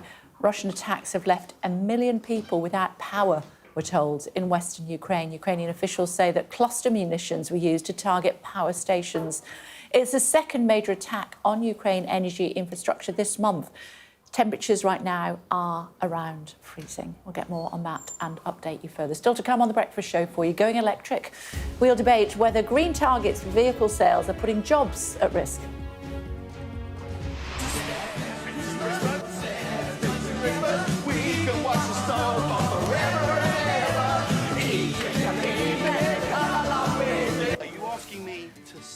Sir Ed Davey's dreaming of a Christmas #1 with the help of Elton John.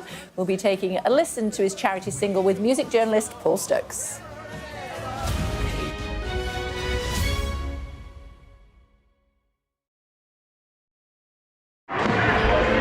Paris reverberated to the sights, sounds and smells of conflict. There's a focal point to all this anger, and that is Emmanuel Macron. I'm Adam Parsons, Sky's Europe correspondent based here in Brussels. There are dozens of people desperately clambering to get onto that boat. It is a chaotic scene, but it's being watched by dozens of French police officers on the beach. I've reported on migration across Europe, close up on the ground, understanding that sense of desperation and meeting the criminal gangs behind it. This old fishing boat set off from the Libyan port of Tobruk. There were 606 people who were on board. So we've been distributing life jackets to all the people on board this boat, and now the first person is coming on board. This is the ugly side of Italian football. In Italy, everything is really organized. Football's problems with hooliganism, racism were just dormant, and now they're back and they're getting worse. We cover so many countries, languages and cultures and work hard to gain trust to bring you the full story first. Help is slowly reaching these places. It's not just homes, but whole streets like this one that have been reduced to rubble and dust. This is a picture of destruction. Everywhere you look in this mountaintop community, there is absolute devastation. These are the settlers in waiting, keen to start a new life, to annex Gaza for Israel.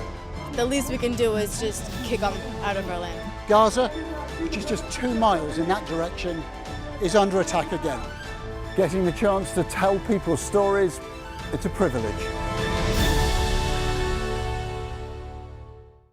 Play Sky News. From the Sky News Centre at 7. Now that you're up to date, we can go into a bit more detail. Things can change incredibly quickly. Taken by surprise. Have you ever known a moment like this in British politics before? Yes. Cheers. We'll start with breaking news. Let's get the latest on the ground. So, by the end, we'll hopefully all understand what's going on in the world just that little better.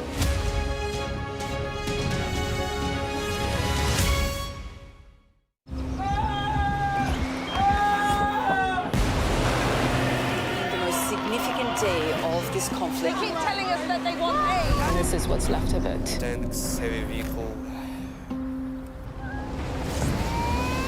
Why only in America? People want their country to work. You want a job in a normal life? Why are these homes empty? I want you to be honest with people. That has happened within minutes. Sky News, the full story first. Free wherever you get your news. Hello again, everybody. Welcome back to The Breakfast Show. Coming up, should the government provide incentives to buy electric vehicles? We will be debating that in just a few moments' time. Also, big vote tomorrow. Been hearing from the government and the opposition. Yeah, a massive vote. And I think what was really interesting from Seema Malhotra, the government minister who was on the programme earlier, was when you were asking her about whether religion should come into people's voting habits in Parliament, she actually said no. She felt that actually MPs should only be voting on legislation on a secular basis, which is really interesting considering the amount of MPs, including cabinet ministers, who have explained their reasoning for or against in relation to their faith. Shabana Mahmood, for example, she was criticised for the fact that she said her faith had played a part in her decision-making on assisted dying. Now, Seema Malhotra seems to say religion should have nothing to do with this. We should focus on being secular when it comes to legislation. And I think that's really interesting. And I know you had a debate earlier this week with your guests just about that exact point, because it is a really controversial idea as to whether really religion should play a part in legislating. When are you there to essentially express your religious views as an MP, or are you there to express the views of your constituents and what they actually want? And that necessarily doesn't have anything to do with religion. That's also a debate right there, isn't it? I think Chris Philp kind of adding to that by saying that his personal choices shouldn't stop other people having choice over themselves. Yeah, make a very good point. We'll know by when tomorrow? Tomorrow evening it should be. Oh, OK, fine. That's a private member's bill, which is why it's on a Friday, isn't it? I think I'm right in saying that. Which is why there isn't that much time to debate it as well, because it's a private member's bill rather than on government time, which is one of the criticisms of the bill. Exactly that. Top stories for you this morning. Let's remind you of those. In a major boost to the campaign to legalise assisted dying, the former Prime Minister David Cameron has said he's changed his mind and now supports a change in the law. He argues it would help bring about a meaningful reduction in human suffering. MPs, like we've been saying, will vote on the issue tomorrow. Developing story for you. Ukraine's energy minister says the country's power infrastructure has come under attack overnight by Russia. 1 million people have reportedly been left without power. Detectives have launched a new investigation into more than 5 people suspected of helping Mohammed Al-Fayed commit widespread sexual abuse over almost 40 years. They're also reviewing all previous investigations. And the first new treatment for asthma attacks in 50 years has been hailed as a game changer by both doctors and patients. Let's talk about electric vehicles, cars and vans, and whether or not they are fit for purpose and whether we have the infrastructure here in the United Kingdom to deal with them. Ginny Buckley, journalist, former colleague, EV expert, and Jane Nagley, Managing Director of consultancy Spider Automotive and editor of Verdict on Cars. That's quite a title, isn't it? Almost run out of time. Ginny, to you first of all. Honestly, this has become such a polarising issue, hasn't it? It's quite remarkable the way we seem to have developed this kind of anti-EV lobby and then there's a pro-EV. I think there's been a huge amount of negative press around electric cars. A lot of it is incorrect, a lot of it is way off the mark, and I think what that's done is really polarised opinion. I think if we want to get to net zero, which we do as a nation, we have to see that electric cars are going to be part of that picture, and we will be ready for it by the time that those targets come in that the government set. Jay? Yes, I think for 2030, I would agree. It's how do we get from here to there? And the government sets some very prescriptive targets and the way it ought to be done, which the car industry hates. And the fact is that the car industry is spending a lot of money at the moment on incentives to try and boost sales of electric cars. The SMMT, the Society of Motor Manufacturers and Traders, have put that price at $6 billion this year. Now, that's worst case scenario, but it's definitely a few billion, that's for sure, because the discounts they're having to give to meet their targets this year is problematic. And the fact that the UK has a different target to the rest of Europe is not good for the car manufacturers because they like certainty and they like predictability. I think it's incorrect that the whole of the car industry is against these targets, the ZEV mandate. I think it depends on which brands you look at. There's a huge number of brands will absolutely smash those targets this year. You know, I was with the managing director of MG yesterday. They're going to end at 27% of their sales this year will be battery electric. The target is 22%. Other brands, you know, Kia, Volvo, Mercedes, BMW, they will all hit the targets. The ones that are most vocal about the ZEV mandate are those brands that aren't hitting those targets. You're looking at Nissan, Ford, Stellantis. And if you look at... Yeah, absolutely, yeah. But those are the biggest sellers, aren't they? No, not necessarily at all, no. The whole car order has changed massively. Some of the biggest sellers now are coming from Korean brands like Kia and Hyundai. You know, BMW are selling large numbers of electric cars, as are Audi. So, yes, they're volume sellers in terms of Vauxhall. They're not hitting those targets. But you could argue that companies like Ford and also like Nissan are a bit late to the EV party. You know, Nissan were a real leader in it with the Leaf, and they've sort of really taken a step back. They've only got one electric car on sale now, as has Ford until very recently. Okay. Well, yes, one thing that the government doesn't like the idea of is British manufacturers having to buy EV credits from Chinese manufacturers or from Tesla. Tesla's not being particularly popular with the government at the moment. Let's just explain that for our viewers. So, if a company is below its mandated target, it can buy a credit from a car company that's above its target. So that was designed as an incentive so that if you did better than the target, you got an extra benefit from the people who did badly. That means paying your competitors. Yes, which is... Nobody knows what the prices are, obviously, because it's highly confidential, but it's probably in the thousands. So it means that... Why don't we like electric vehicles in this country? I know you're going to say that we do, but... No, we don't. I don't think it's fair to say we don't like them. It's the speed at which they are being adopted is the problem. I think... And why is that? Because, firstly, they're expensive. They're innately more expensive at the moment than petrol and diesels because batteries are expensive, and then once you pay for the battery, you still need a motor, you still need a lot of electronics. They're going to be more expensive for the next few years. That's inevitable. People are worried a little bit about range anxiety, but that's going away as battery range gets better. What people are most worried about is recharge anxiety. If they get to a recharging point, will it have a space? Will it work? There have been so many stories about them not working well. That, again, is It'll improving. get you there, will it get you home? I used to feel that about my MG Midget, but that's a different... That's that car, isn't it? So it's no coincidence that Tesla's been hugely successful, not because the cars are massively better than anybody else's cars, but they have a superb, reliable charging network. You're buying a charging network as much as you're buying a car with Tesla, and that works really well. OK. Look, I think they're really valid points, and they're certainly points that I talk about a lot. We don't have the charging infrastructure in place yet, but we are getting a charger going in the UK every 25 minutes. You know, the infrastructure is improving, hugely, and that's why also this ZEV mandate is so important, because the mandate, yes, it puts a trajectory in for car sales, but if we don't have those car sales, we're not going to get the charging infrastructure as well. So the charging companies are investing many, many billions of pounds into charging, including 1.6 billion from UK government money as well. Yeah. And in order for that investment to be secured, we need to know that the sales are there. So the two really do go hand in hand. So that's why this mandate is important. Completely agree that there's some problematic areas around the sales of credits. You shouldn't be penalising companies who don't meet those targets by giving their competitors an advantage.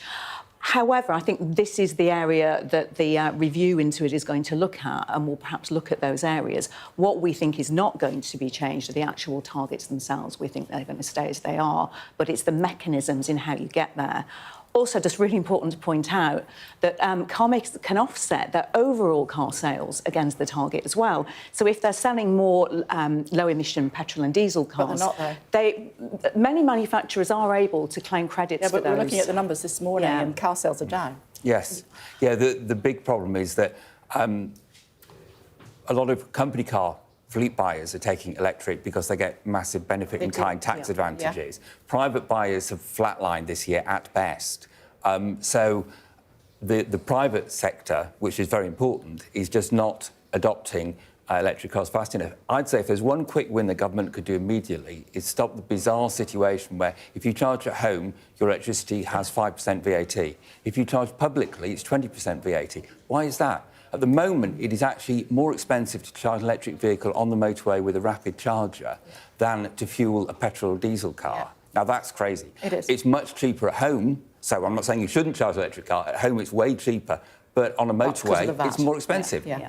That doesn't make sense. And given that 40% of the UK can't charge at home, we need to get solutions in place for those people as well to ensure that they're not left behind in the switch, and that's why that reduction in VAT is absolutely key, so that we can do that. What do you drive? I don't drive an electric car. I drive a Ford Fiesta ST. I'm the oldest boy racer in town. What do you drive? I drive an electric car. I drive a Cooper Born. And I've driven an electric car for about 6 years, and I have been through all the pain. I have been to chargers that haven't worked. I have really put the miles in these cars. And I will say that over the last 12 months, my pain has improved. The charging infrastructure is getting better. We still have a long way to go. The infrastructure might be there, but it doesn't always work. It doesn't always... We did have a minister on yesterday who said half in his constituency don't work. It doesn't always work. There's a lot of legacy charging infrastructure. There's a lot of older charging infrastructure out there that you could argue should come out, actually. The newer infrastructure that's going in my experience, in the experience of other EV drivers that I know, it works. It is much more reliable. In lampposts and the like. In what, sorry? Lampposts. Oh, the lampposts are an interesting one because they charge very slowly and they work for certain people living in certain areas. Right. They're certainly part of the picture, but they're not going to be the way the vast majority of us will charge. OK. Good to see you both. Thank you very much indeed for joining us. Really appreciate it. Thank you. Doctors have hailed the first new treatment for asthma for 50 years as a game changer. Our science correspondent Thomas Moore reports. Shiraz can scarcely believe he's now so full of health and vigour. He was having to go to hospital almost every day with an asthma attack, his severe breathlessness triggered by his own white blood cells invading his lungs. Conventional steroid tablets and nebulizers barely helped, but a new injection of a smart drug given during an attack targets the cells and reduces the inflammation they cause in the airways. He says it's given him back his life. I was, going into that gloomy kind of a state that, nothing seems to be working for me, how I'm going to survive my whole life with those exacerbations that I'm getting, the chest infections, the shortness of breath thing. My normal lifestyle was completely distorted because of those asthma things. But yeah, since then I started taking it, it was an amazing turnaround. A new study led by scientists at King's College London has shown for the first time that a drug called benralizumab is far more effective than steroids at treating an attack of asthma or the lung disease COPD. It reduces the lung inflammation caused by the white blood cells and helps people breathe normally again, the first new treatment for life-threatening symptoms in 50 years. Probably about half of asthma attacks are related to this type of inflammation. Our study showed that the benralizumab injections were much better in improving people's symptoms, also preventing people from getting worse, and also preventing the time to next episode of where they have these acute flare-ups or exacerbations. Benralizumab has been used to manage symptoms in some patients, but by giving a higher dose during an asthma attack, it's proving to have a powerful effect. Doctors say emergency treatment is currently stuck in the 20th century, but the new treatment should change the way people are cared for in future. Thomas Moore, Sky News. Well, that's a game changer, isn't it? More on that to come. Also on the programme.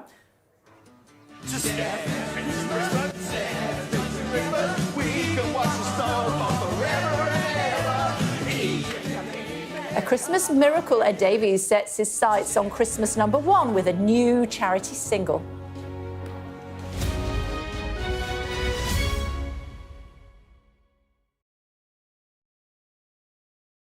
The judge made it very clear that she could see no justifiable reason why Sakulas wasn't here facing British justice. I promised I would get him justice.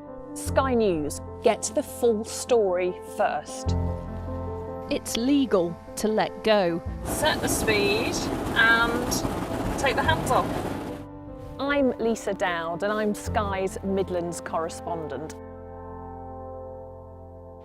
Sky News, get the full story first. Is this now all your territory? Yeah. The battlefield is outside the barricades. We are in the middle of a forest, in a jungle really, and they're attempting to keep these men alive. I'm Stuart Ramsey, and I'm Sky's chief correspondent. It's really dangerous. Many people have died riding it. There's always more to the news than a headline. We want to discover, to delve a little deeper, to find out what's really going on. Explanation, analysis, the people at the heart of every story. I'm Neil Patterson, and this is the Sky News Daily Podcast. So, by the end, we'll hopefully all understand what's going on in the world just that little better. Available wherever you get your podcasts. A show of military might and menace. Why should the West trust you? Frankly, I don't care whether the West trusts us or not. Sky News. Get the full story first. Have a quick word for Sky News. Is the West right? Are you fueling Russia's war machine? American journalist Evan Gershkovich is on trial here, but was first on display. I'm Ivor Bennett, Sky's Moscow correspondent. Welcome back, my friends, to the show that never ends. We've got a heck of a race. This is when the Premier League properly clicks into gear. With the reigning champions against perhaps their most likely challengers. Liverpool, Manchester City, The summit meeting of English football's top two. Liverpool, Manchester City on USA. We arrive. A secret hospital hidden in the Myanmar jungle, treating the victims of this bloody war. This is Myanmar today. Its military rulers don't want the world to see, but we have. I fight for my own future. I fight for my generation's futures. This is an actual crime. They don't care for that. Myanmar army is only a couple of kilometers away. So this is a major humanitarian disaster. Davey, Sabrina, E17, Rev and the Makers. Just going through the list with Paul, because we are going to be talking about Ed Davey and his Christmas hopes of #1 coming up. Before that, though, big night last night for Robbie Williams. I'm Robbie Williams. I'm one of the biggest pop stars in the world. Robbie Williams' new film lays bare the challenges he faced growing up in the spotlight. But the former Take That star says he's not one to hold a grudge. People from the 90s shouldn't be held accountable for how we think and we feel now. We didn't know, and now we do. And so things can and will change. And I can already feel it around me, how I'm treated and how we treat each other. Evolve. Portrayed as a CGI monkey, and yes, you heard that correctly, the film follows the singer through the highs and lows of his life since he was a child, through his years in the beloved boy band, and during his solo career. He's a compelling subject, he says, for the big screen. What I've managed to do in my career is the equivalent of stretching an elastic band from Stoke to Mars.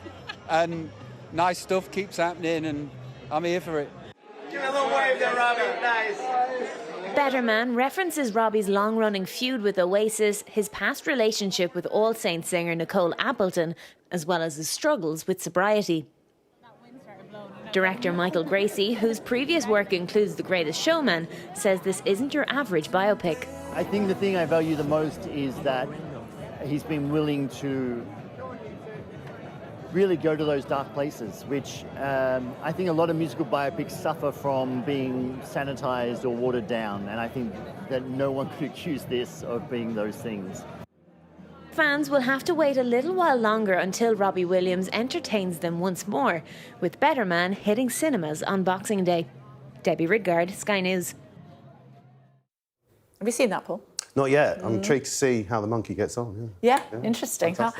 Right, we want to talk about Ed Davey and his hopes of covering an Elton John song, song, and as a result, having a Christmas #1. Thoughts on that? Yeah, so I mean, I only heard said singing at the coverage of the Lib Dems party conference this week, Caroline, but he's teamed up with the Young Carers Choir and the Bath Philharmonic, and they've done this track, Love Is Enough.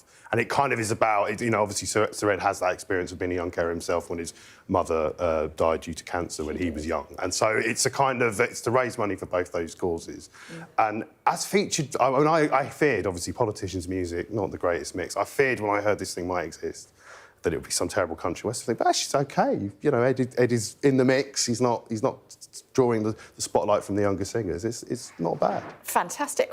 Who's he up against? Well, it's a really tough year this year. I mean, obviously, we've now got this thing with, due to streaming and the way that works, you get the perennials, the Mariah Careys, the Wham's Last Christmas, E17, Stay Another Day, all those things just stream at massive amounts of numbers, and that all contributes to the charts. So last year, Wham were #1 finally at Christmas. They think they streamed 13 million times in Christmas week alone, and due to the way the charts are calculated and the fact they had some physical records out, that worked out about 60,000 sales. So that's what you've got to get to be #1 on the 20th of December, which chances for these boys? So they've got a chart. They were obviously #1 in 1994, kept off Mariah Carey from the top. They're doing a reissue. There's apparently a nice snow-looking vinyl coming. So that changes how it counts towards the charts. Like, if you buy a record, that's one sale, and it becomes a new record again as far as streaming numbers go. So it's very Byzantine these days. OK, yeah. Sabrina Carpenter, she's got a track that she released a few years ago, A Nonsense Christmas. Again, that's been reissued physically. So again, that goes from being an old song to a new song, and obviously the year she's had and the #1 she's had, I mean, Espresso and things like this, that, you know, don't count her out just because she has the fan base, and that song hasn't really done that well in the UK, so, you know, it could be its time. Reverend and the Makers? Yes, they've got a track, that's for charity, for the Samaritans, called A Late Night Phone Call, which is a kind of sort of northern soul sort of number, you know, great sort of indie pop song. So that's got a chance. And again, that's another one. I like the Ed Davey track is for charity, and there is a campaign behind that. And you know. So this is a charity thing. Yes, this is for the Samaritans. Yeah. Okay. And then let's have a quick listen. Oh, I like that. And the money goes to the Samaritans? That's right, yeah. OK. Sam Clegg? Sam Clegg, he did a charity song. That's going to a couple of elderly charities. Send Me a Sign, which he kind of made his own John Lewis advert, which is kind of Let's have a look at this, because this is on YouTube. Yeah.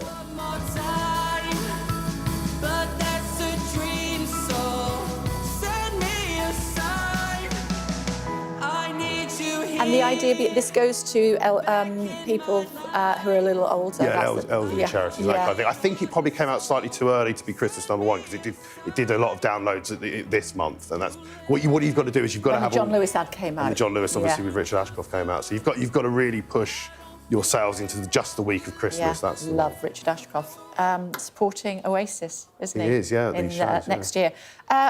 Let's play Wizard. Let's listen to Wizard. I mean, it never gets old.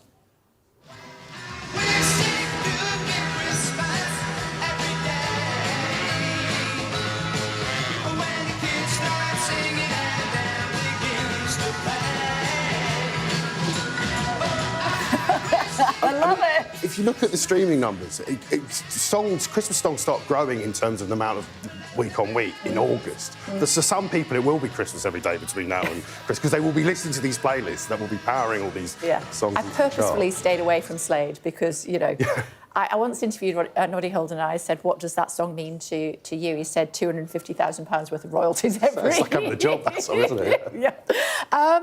Elton and Ed Sheeran. So kiss me under the mistletoe, pour out the wine, let's toast and pray for December snow. I know there's been pain this year, but it's time to let it go. Next year you never know, but for now, Merry Christmas, we'll dance in the Like it? Yeah. So Don't love it? So this is the other Ed in the Christmas race this year, not the not Sir Ed. Although they will be, I'm sure, at some point. He's got a new song coming out called Under the Tree, which is taken from a Netflix adaptation of That Christmas, you know, the children's book. That comes out the 6th, so no one's heard it yet, or I think you've heard snippets. So that's the track he did a couple of years ago with Elton John. But obviously Ed Sheeran's got the Christmas bug because this is his second go at, you know, being... The thing is, there's a lot of controversy around Ed at the moment, isn't there, because of the Band-Aid 40. Yes, where they've taken elements of the previous Band-Aid singles and sort of put it together, and there is some suggestion they didn't ask everyone. Well, they didn't ask him because he said. Yes, he said, yeah. Do you have a view on Band-Aid? I mean, it's interesting because obviously it's a track that was written in response to Michael Burke's reports in 1984, and, you know, interestingly, the lyrics that were probably written quite quickly 40 years ago probably don't stand the test of time. They have the issue now, as we were saying, with the way that Christmas songs stream and stream and stream, where though if you change it too much, it won't be on those playlists. People will listen to the old version. So I can see it both sides. Obviously, Band-Aid wants to do good, and it has done a lot of good in terms of raising money. People listen to the lyrics now, 40 years on, and go a bit strange and a bit weird, you know. But Robbie got involved with that, didn't he? He's saying, you know, don't judge people, what they said in the 80s and the 90s now, because it's just not fair. I think he's probably got a point. I'm sure other people will disagree with me. I don't care, it's my show. But as far as Elton is concerned, he's poorly. He's got a poorly eye, hasn't he? You can't see it at the moment. He's sort of saying he's struggling to be able to read, because he wants to finish his new record, and he can't read the lyrics, because obviously they're brand new, off while he wants to be able to record. So, but I think he said he should get better, so hopefully. Well, I hope so. I really hope so. Although they've closed his musical, haven't they, after just less than a week or 2 weeks, I think. Anyway, I think Elton John's fantastic. What's going to be #1, Christmas #1? I think it'll be Wham with Last Christmas. It's the 40th anniversary. Obviously, it didn't go to #1 the first time round because of Band-Aid. It went to #1 last year for the first time at Christmas. I think there's a reissue because of the anniversary. Changes all the figures, as we were saying. So, yeah, probably not Ed Davey and probably George Michael. We played it ad infinitum yesterday because we had the director of the video on, but let's play it again. Well, it's been a year, it doesn't surprise me.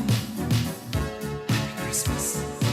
Apparently they shot it in, I think it was the Swiss Alps, and they shot it in just 2 days. He said that, I said, what was the biggest challenge? He said, keeping them off the grog. But you think this is going to be #1? I think so. I think after that, I mean, it was the most streamed track in Christmas week ever last year. I don't think it's lost any of its appeal. No, okay. And it is the anniversary, it's 40 years since it's released. Yeah, it's good to talk to you. Let's have another quick listen. Oh, maybe not. Thank you very much indeed. Thanks a lot. Quick look at the weather. England and Wales looking mainly fine and dry into the weekend, but there'll be outbreaks of rain elsewhere. Mostly calm and dry now with a widespread frost and some dense freezing fog, especially over England, Wales and Northern Ireland. But the southwest is mild, overcast, wet and windy. Ireland and southwestern Britain will see outbreaks of rain and drizzle becoming more extensive this morning. Winds strengthening with coastal gales developing. The rain looks heavy in the far west, mostly light otherwise. So we're playing that song all over again because apparently Paul, and he knows this stuff. Knows his onions. Yes, he really does. He says it's going to be the Christmas #1. I wouldn't be surprised. I mean, Ed Davey, if he gets anywhere vaguely near #1, he'll still be over the moon. At the end of the day, as long as he raises money for charity, he'll be pleased. And that's what Chris Philp said, the Shadow Home Secretary. He said, I'm not going to buy it, but I'm going to make a donation to the charity that he's working for. Your favourite? My favourite. Not this one. Not this one. Do you know what? I do like the song. I think it's a great tribute to carers. We obviously know it's something he's very passionate about. He was a carer for his mum, a young carer. He's a carer for his young son called John, who's severely disabled and can't walk. So I think it's a very touching tribute. Not quite my favourite. No. I would probably say, I reckon Wham's Last Christmas will be #1 again. Second time in, what, 40 years, perhaps? Second time in 2 years. In 2 years. Yeah, in 2 exactly. years. Maybe a bit of Mariah, you know. Oh, stop it. I'm going to stop suggesting... Does it just to be awkward? I'm going to stop suggesting music choices because you always poo-poo them. And today you said Mariah Carey. I mean, that's from one extreme to the other, isn't it? Look, I'm a multifaceted man. Like, I can't help it. Or we could go for Mariah Carey, but not All I Want for Christmas. You could do Mariah Carey, Oh Holy Night, which she absolutely smashes those high notes. OK, well, I'm going to go E17. Fair enough. Who's being contrary now? E17 remix. There you go. Back in just a couple of seconds. All today's top stories. Do stay tuned. Don't go away. Won't you stay another day? We've got your Sunday mornings covered. From the front page and the sounds of the streets to the voices of the people who make the major calls and big picture politics beyond Westminster. We'll put you at the heart of our story. A new start to Sunday. I'm ready. Are you? Join me, Trevor Phillips, Sunday mornings on Sky News.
Morning, everybody. It's 9 o'clock coming up on the programme for you. Changing his mind over assisted dying.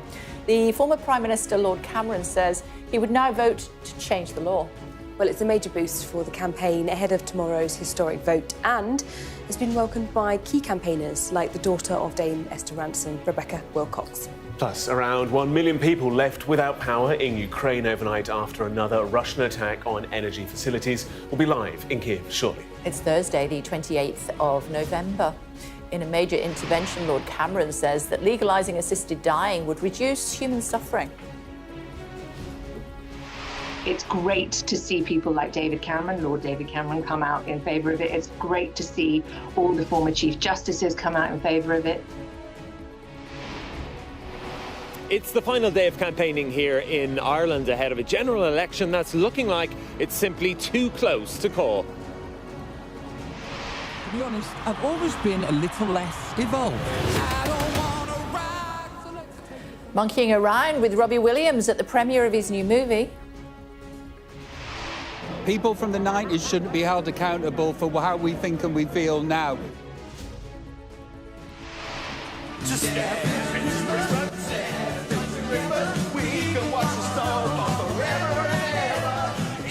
And the Lib Dem leader Ed Davey aims for Christmas #1. We'll assess his chances.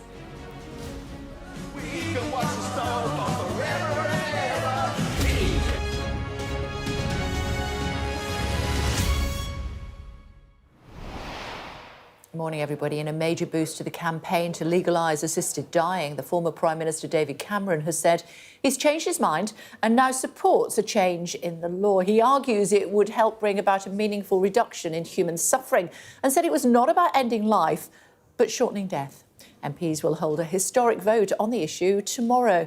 We also heard from the daughter of the campaigner, Esther Rantzen, who said she would be watching in the public gallery and trying not to shout. This is Mari's report. As Prime Minister in 2015, David Cameron opposed changing the law on assisted dying, raising concerns about its impact on the vulnerable. David Cameron's disabled son Ivan died in 2009 at the age of 6, after suffering from a form of epilepsy. He said previously that modern medicine would have given his son a longer and completely different life.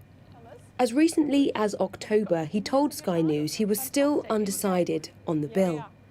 Where are you on that now? I'm thinking about it. I haven't supported it before on the basis that I'd always worried about vulnerable people being put under pressure. Once you have some form of assisted dying, what's the pressure put on people by relatives? I've always had that worry and concern, but I have to say, over the years of watching this debate and listening to the passionate arguments that people have put forward, having also known people with things like motor neurone disease and seen the deterioration and know how awful the end can be, I've got an open mind and I'm thinking. But unlike another former Prime Minister, Gordon Brown, who talked about losing his young daughter and is opposed to the bill, Cameron now believes the legislation has sufficient safeguards and will bring a meaningful reduction in human suffering. As campaigners have convincingly argued, this proposal is not about ending life, it is about shortening death. He goes on to say, when we know that there is no cure, when we know death is imminent, when patients enter a final and acute period of agony, then surely, if they can prevent it, and crucially, want to prevent it, we should let them make that choice.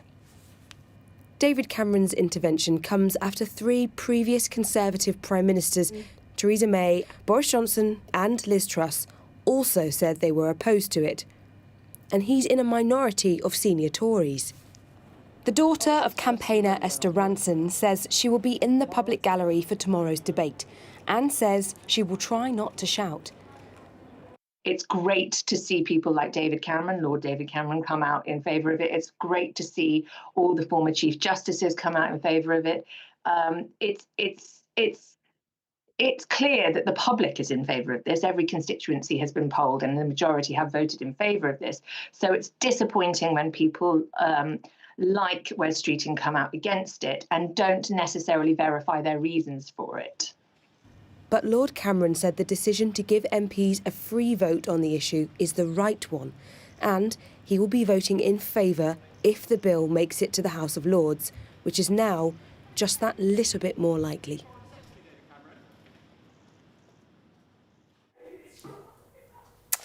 I wonder if Lord Cameron coming out and saying what he said will influence anyone tomorrow. I think it's really difficult to say, isn't it, Kay? I think to an extent there are so many MPs that are undecided, undeclared, that it feels inevitable that even just one or two might be slightly swayed by what he has to say. The fact that he was previously against it, the fact that he understands the difficulty and the concerns around the disabled and the vulnerable, which is always a big concern for those who are against the bill. And, you know, Seema Malhotra, the minister this morning, she was saying exactly that. She was really worried about the disabled and the vulnerable. But David Cameron's lived experience with his son, who was disabled, I think that speaks to people in a way that people maybe feel that he understands those challenges, and the fact that he's still in favour might just reassure them. But it's really difficult to tell. And I think there was a really interesting moment in the interview with yourself and Seema Malhotra, the government minister, where you were asking her about how she felt about the assisted dying bill, how she was going to vote, but also the questions around whether religion should play a part in legislating or whether they should steer clear. Well, people have their faith, but I think what is important is that when we're making decisions as members of Parliament, we're making them on a secular basis, because that's the way our Parliament is designed in terms of making decisions based on the evidence and arguing the case for law, the advantages, the disadvantages, the concerns in Parliament. And I think that is an important principle to me.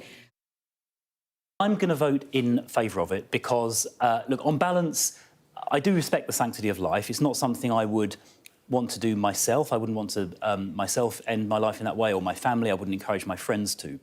But besides respecting the sanctity of life, I also respect freedom of choice. I respect the right of other people to make their own decisions. And so weighing those two things up, I will vote in favour of it. When will we know? So we should know Friday evening, after the debate. And it'll be really interesting to see how tight the vote is. And we're obviously waiting to find out how Keir Starmer is going to vote. Speaking to Number 10, you know, we're not going to get any indication from then until the vote itself. Starmer is very keen not to be seen to influence anyone in either direction. The expectation is he will vote in favour, because that's what he's done in the past, and that's the kind of rhetoric we've heard from him in the past. But he won't be drawn officially on how he's going to vote. So I think it will be interesting to see what he decides to do. OK, and we will know by the end of tomorrow evening. For now, thank you. Thanks very much. Let's tell you about a Russian missile strike against Ukraine. It's reportedly left about 1 million people without power, and it's freezing in Ukraine at the moment. Stuart is there for us. Stuart, live from Kiev. Tell us more. Morning. Yeah. Morning. It was a big attack on the country. As we know, Russia can hit everywhere in Ukraine, and it has been doing so. Most of the outages are in the west of the country. I have to say that these, as we know, the Russians are attacking the energy infrastructure. That's to take out the power, and so people actually have no electricity and are cold, and that is definitely part of their strategy to undermine society here. I have to say that the power cuts that happen are sometimes preemptive by the authorities because of surges on the grid. So they basically take out the power. They haven't necessarily hit power plants, effectively shutting them down, but the authorities here have to close them down while they do the repairs, and they stop the energy, if you like, being sucked away by sudden usage. So that's one of the reasons why 1 million people don't have power. A despicable escalation is how the president has described that, because the Ukrainians are saying they're using cluster bombs in these attacks. Now, cluster bombs are one big bomb, but lots of bomblets. And a lot of those bomblets don't explode, so they stay where they are, and people can be affected by them, often children who pick them up and die as a result of it. Now, you've seen this all over the world. So that's why he's considering it an escalation. There's been a lot of attacks like this in the last few weeks, and I'm sure they're going to continue, Kay. OK, for now, thank you. Gareth has other news for us this morning. Yes, let's pick up on a rather serious situation, reports from the United States. That's because Donald Trump's spokesperson has claimed several of his picks for the top White House team are being targeted online. Some cabinet appointees allegedly receiving bomb threats and have been subjected to swatting, a tactic that sees the victim's home invaded by security forces.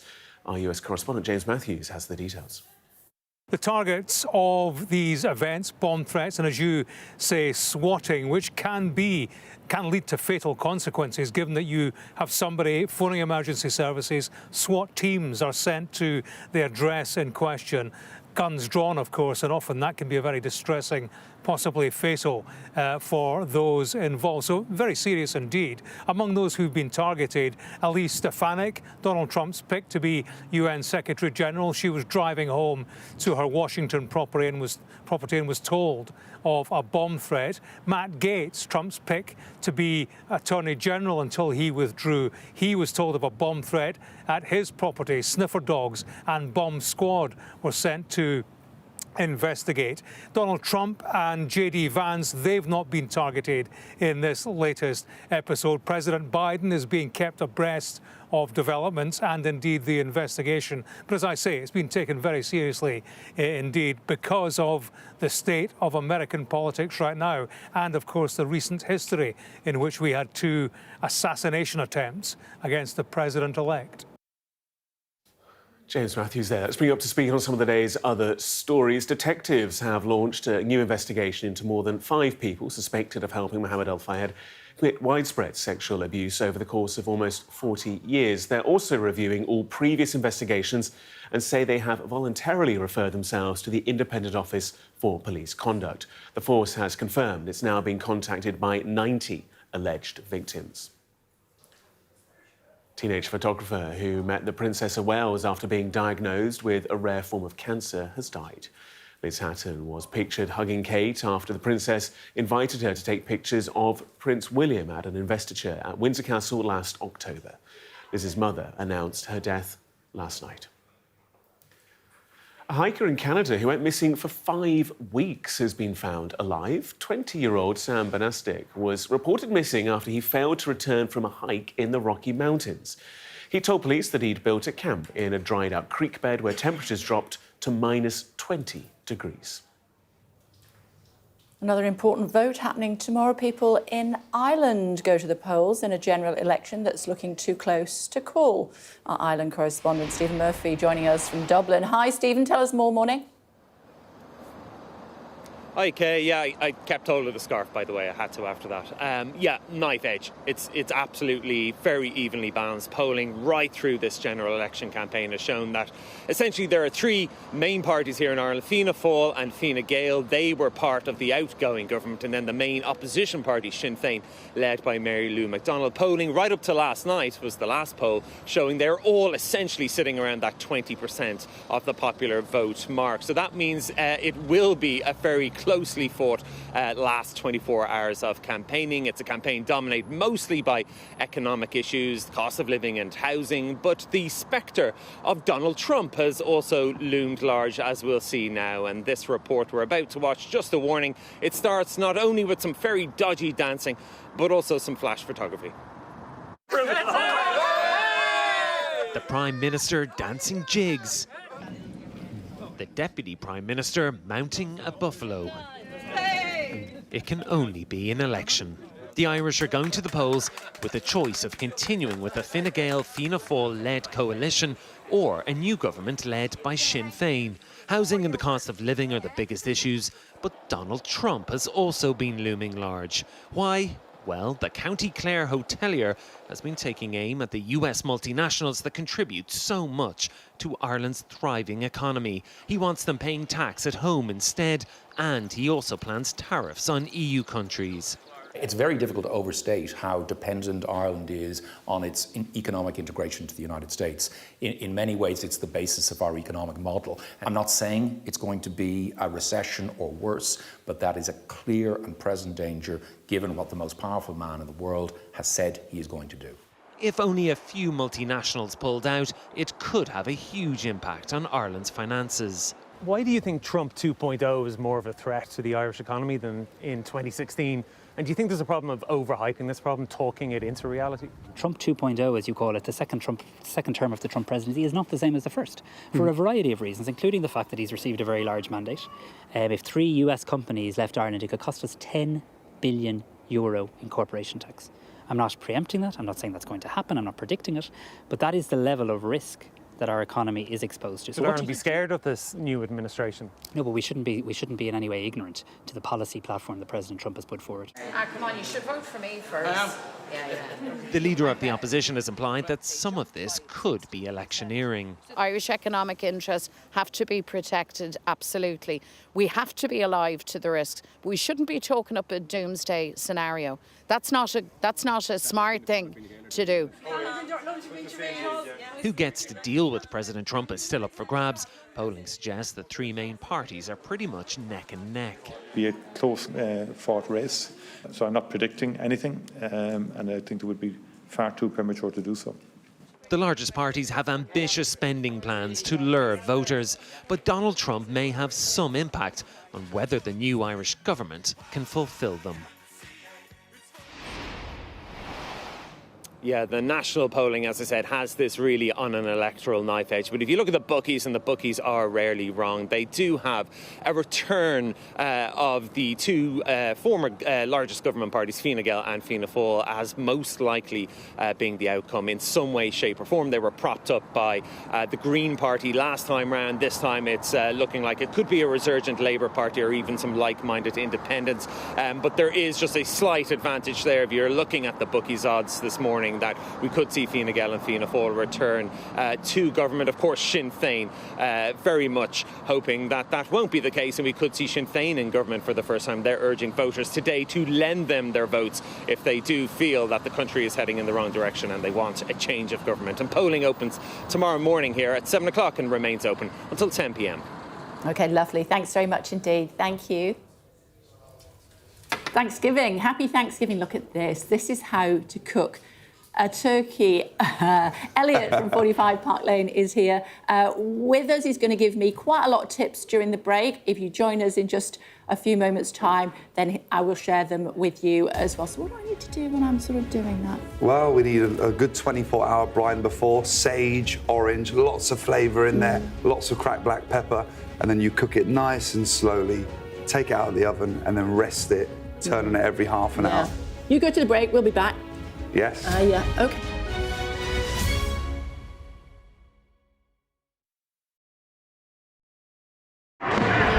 Paris reverberated to the sights, sounds and smells of conflict. There's a focal point to all this anger, and that is Emmanuel Macron. I'm Adam Parsons, Sky's Europe correspondent based here in Brussels. There are dozens of people desperately clambering to get onto that boat. It is a chaotic scene, but it's being watched by dozens of French police officers on the beach. I've reported on migration across Europe, close up on the ground, understanding that sense of desperation and meeting the criminal gangs behind it. This old fishing boat set off from the Libyan port of Tobruk. There were 606 people who were on board. So we've been distributing life jackets to all the people on board this boat, and now the first person is coming on board. This is the ugly side of Italian football. In Italy, everything is really organized. Football's problems with hooliganism, racism were just dormant, and now they're back and they're getting worse. We cover so many countries, languages and cultures and work hard to gain trust to bring you the full story first. Help is slowly reaching these places. It's not just homes, but whole streets like this one that have been reduced to rubble and dust. This is a picture of destruction. Everywhere you look in this mountaintop community, there is absolute devastation. These are the settlers in waiting, keen to start a new life, to annex Gaza for Israel. The least we can do is just kick them out of our land. Gaza, which is just 2 miles in that direction, is under attack again. Getting the chance to tell people's stories, it's a privilege. Play Sky News. From the Sky News Centre at 7. Now that you're up to date, we can go into a bit more detail. Things can change incredibly quickly. Taken by surprise. Have you ever known a moment like this in British politics before? Yes. Cheers. We'll start with breaking news. Let's get the latest on the ground. So, by the end, we'll hopefully all understand what's going on in the world just that little better.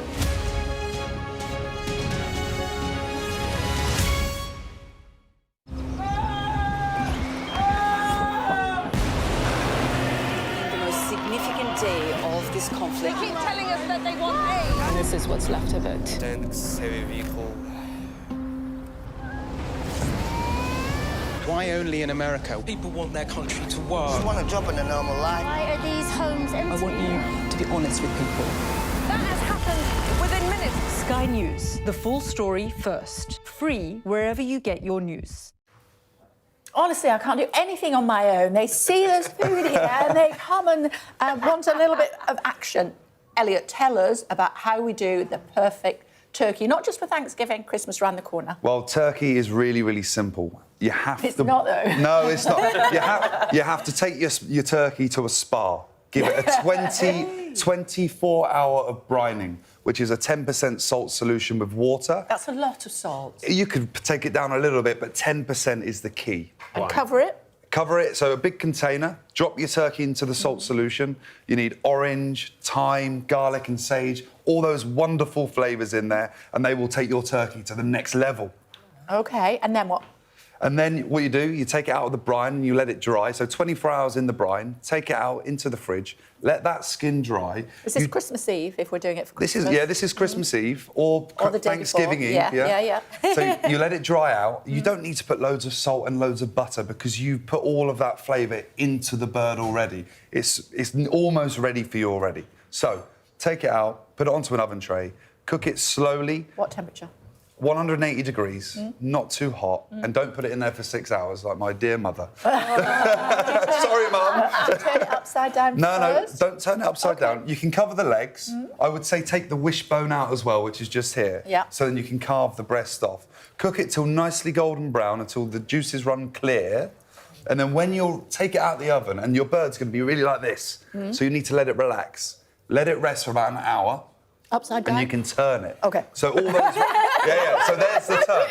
So all those juices are going back through the bird. This is how we do it at the hotel. Yeah. So all those juices are going back through, and then the golden moment, you can flash it in the oven to bring the temperature back up, and then you can carve the... Don't carve it on the bone. Yeah. Take it off the bone because you've taken the wishbone out. You carve it into nice thick chunks. Yeah, I like a turkey steak. Yeah, so turkey steak. You don't cut it that way. That way. You cut it that way. Ooh. That is key, yeah. Okay. You must try the brining. You have to try it. OK. And no bacon on top? No bacon. I save that for Christmas. Right. And it takes me about a year to do the latisse on top. So I have to How get do you stop the legs from burning? just a little bit of tin foil around. And then you can take that off, because obviously you want some colour, about an hour before. OK, and what are you serving with that? So Thanksgiving here, what we're serving at the hotel, we've got some really amazing side orders, which Wolfgang Puck in America taught me. Great. Side Let's by start side. with that, because I need to take it off him. He's eating So it all. I think quite a lot of the cold Brussels sprouts. Yeah, which is lovely. Sorry, Gareth, you know. So these are the Brussels sprouts with bacon. These are a British staple anyway. But this is a really special one here. This is roasted sweet potato. Hold on a second, one at a time. There we go, just got a close-up of that.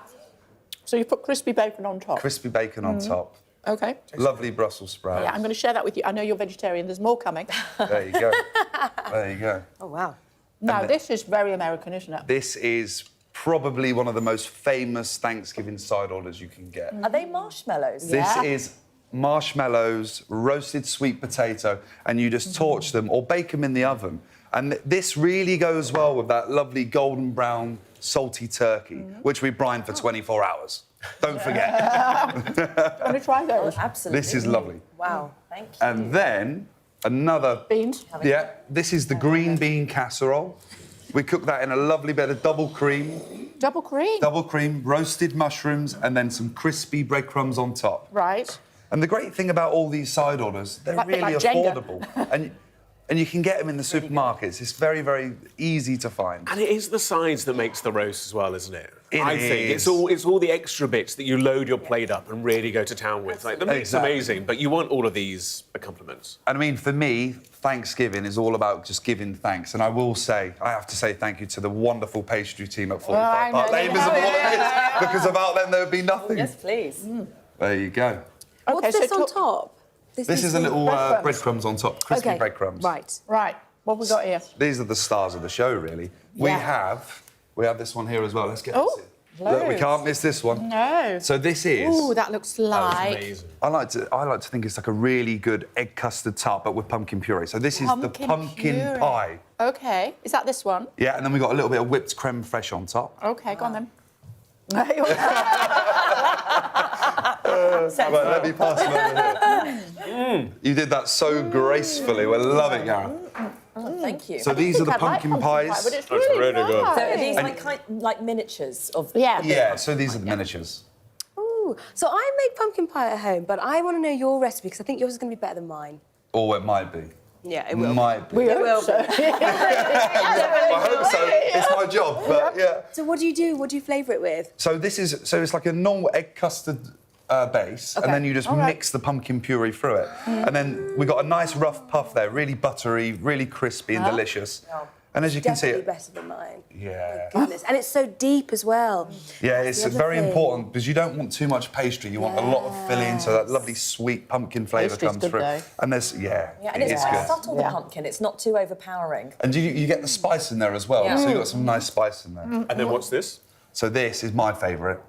This is the pecan pie. You could do a bit of clotted cream with it, anything you want, really. Wow. Pecan pie. Tell us how you make a pecan pie. So pecan pie, almost like a treacle tart, and then you put loads of chopped pecans through it, bake it in the oven, 180 degrees, just till it sets. Is there treacle in it? Yes.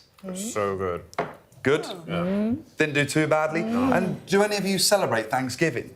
Yes. We are now. Yeah? We do Canadian Thanksgiving because of Charlie, so we do it earlier in the year. It's a month before? Month before. So we've done our Thanksgiving, but we have pecan pie, pumpkin pie, all exactly the same layout, yeah. Amazing. Not done as well, obviously.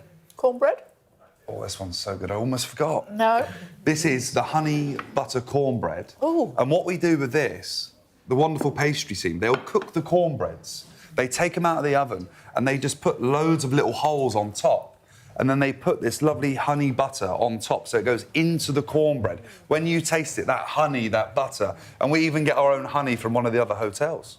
So very, very special. How much should it cost to make a Thanksgiving dinner for 4 people? I reckon you could do it for 4 people, under £50. If you didn't do turkey, you could do a chicken because you're doing for 4 people. But if you did do a turkey, the great thing is there's so many other meals you can get out of it. You could do one breast for 4 people, then have turkey sandwiches the next day, turkey hash with a fried egg, then boil it all, and then make a nice soup. Yeah. You know? Very versatile. It's so versatile. And at Christmas, for people who... Excuse me. It's always so good, I can't stop it. If you don't like turkey, what could you replace it with? For me, I like a nice gammon, and that is very affordable. And again, it's all in the preparation. Do you do the brining again? You don't brine it for so long because it is very salty anyway. Yeah. What you do, you get your gammon, you boil it to take all the impurities out, then you get fresh water, boil it again with a mirepoix, which is just chopped up vegetables and some aromats. Take it out, take all the fat off, and then you score it. And then you put a honey mustard glaze on top. And then if you've got time, put some mustard or cloves in there. Cloves can make it... It's quite strong cloves. You have to be careful. Yeah, so don't put too many. It looks good. It looks pretty, but it really flavours it. So, yeah. How about the Coca-Cola method? Oh, that is good as well, actually. Coca-Cola? Yeah, the Coca-Cola is good. I've not heard of this. So you cook your gammon in Coke? Yeah. You're joking me. Yeah. No, not absolutely not. Does it work? You should try it. I've tried it before as well. It is amazing. Does it make it sweet? It just gives it that, like, caramelly kind of deep flavour to it. Fantastic. But I do remember once, it was a previous job, I had 4 big gammons. It was for around 300 people. And I put all this mustard glaze on, And for some reason, the oven just turned up. So I opened this door, and they were just these big black gammons, because completely burnt. Yeah. But anyway, that's a story for another day. Just told it out. This is amazing, and as you said, Yeah, you're going to have to pass it. Yeah, you have to try this. So this has been so you can do this for 4, as long as you don't use the turkey, for about £50. Whether you're celebrating Thanksgiving or indeed whether you're looking towards Christmas, happy Thanksgiving to all our American viewers, wherever you're watching us around the world. Absolutely. Thanks for coming in. You're always a a superstar. pleasure. Thank Always a you pleasure. so much. We'll be back in just a second. Stay tuned.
Hello again, everybody. Welcome back to The Breakfast Show. Coming up, we hear from the Paralympian Ellie Simmonds about her mission to save coral reefs.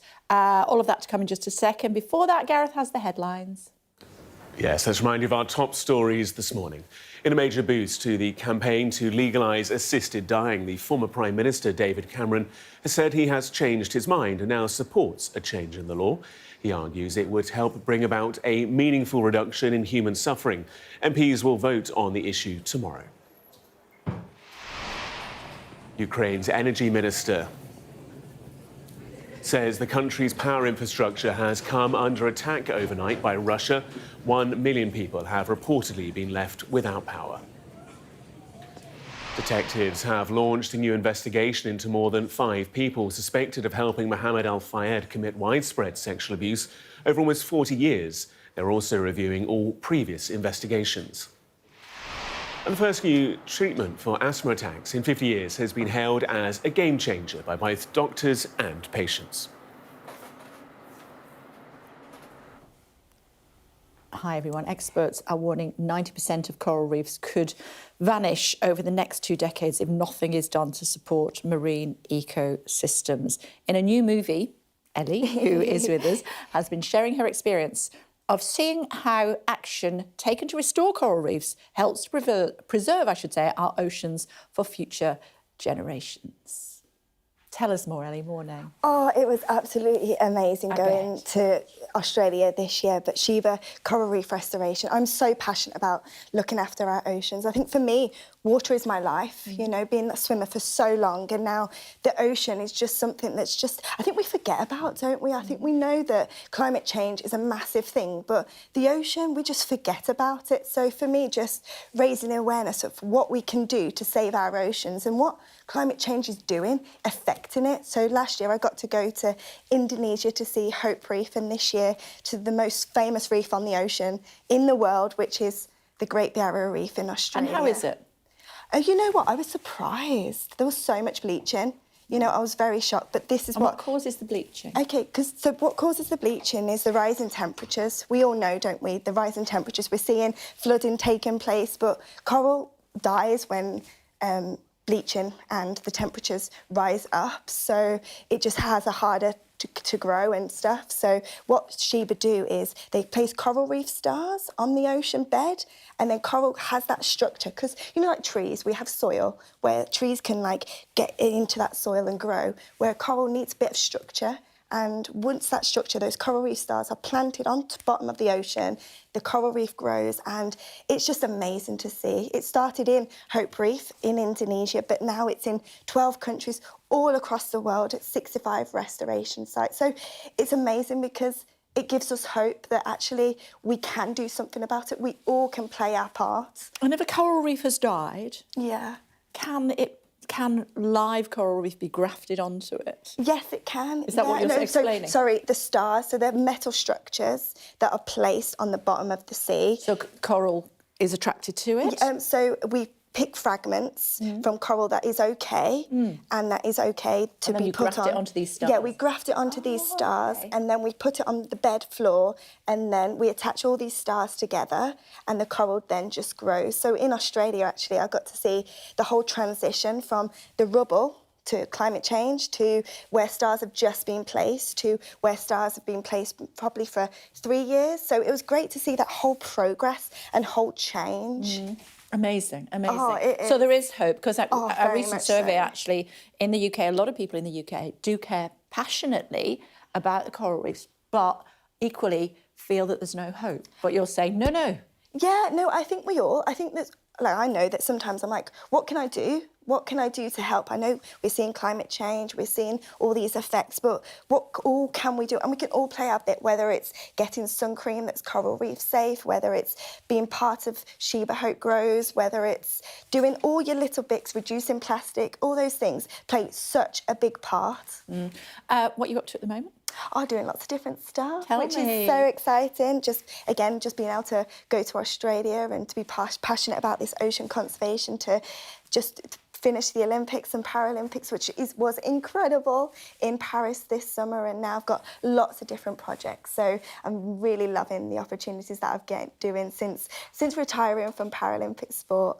Are you sad to have retired? You know what? No. You know, swimming is always going to be part of me. It was Still like doing a few lengths? Oh, I do, actually. I try and swim once a week, and I try to go to the gym regularly as well. But swimming, for me, will always be part of me. You know, it's my sport for so many years. But now it's just, I go in maybe just once a week just for the more mental health side, just to have 30 minutes, phone in the locker, just 30 minutes, me. Just for you? Yeah, up and down, you know, and water is just so powerful. It's so great physiology, it's great for your body, great for your mental health. It's just, water is incredible. Best place to see a barrier reef?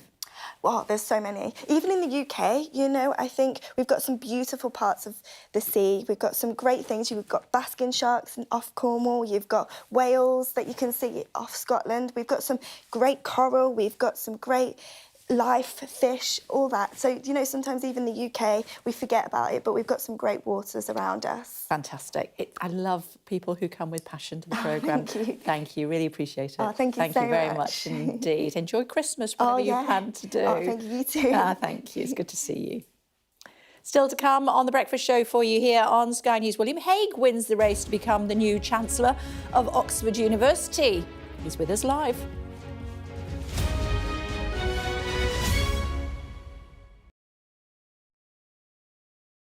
The judge made it very clear that she could see no justifiable reason why Sakulas wasn't here facing British justice. I promised I would get him justice. Sky News, get the full story first. It's legal to let go. Set the speed and take the hands off. I'm Lisa Dowd and I'm Sky's Midlands correspondent. Sky News, get the full story first. Is this now all your territory? Yeah. The battlefield is outside the barricades. We are in the middle of a forest, in a jungle really, and they're attempting to keep these men alive. I'm Stuart Ramsey and I'm Sky's chief correspondent. It's really dangerous. Many people have died riding it. There's always more to the news than a headline. We want to discover, to delve a little deeper, to find out what's really going on. Explanation, analysis, the people at the heart of every story. I'm Neil Patterson, and this is the Sky News Daily Podcast. So, by the end, we'll hopefully all understand what's going on in the world just that little better. Available wherever you get your podcasts. A show of military might and menace.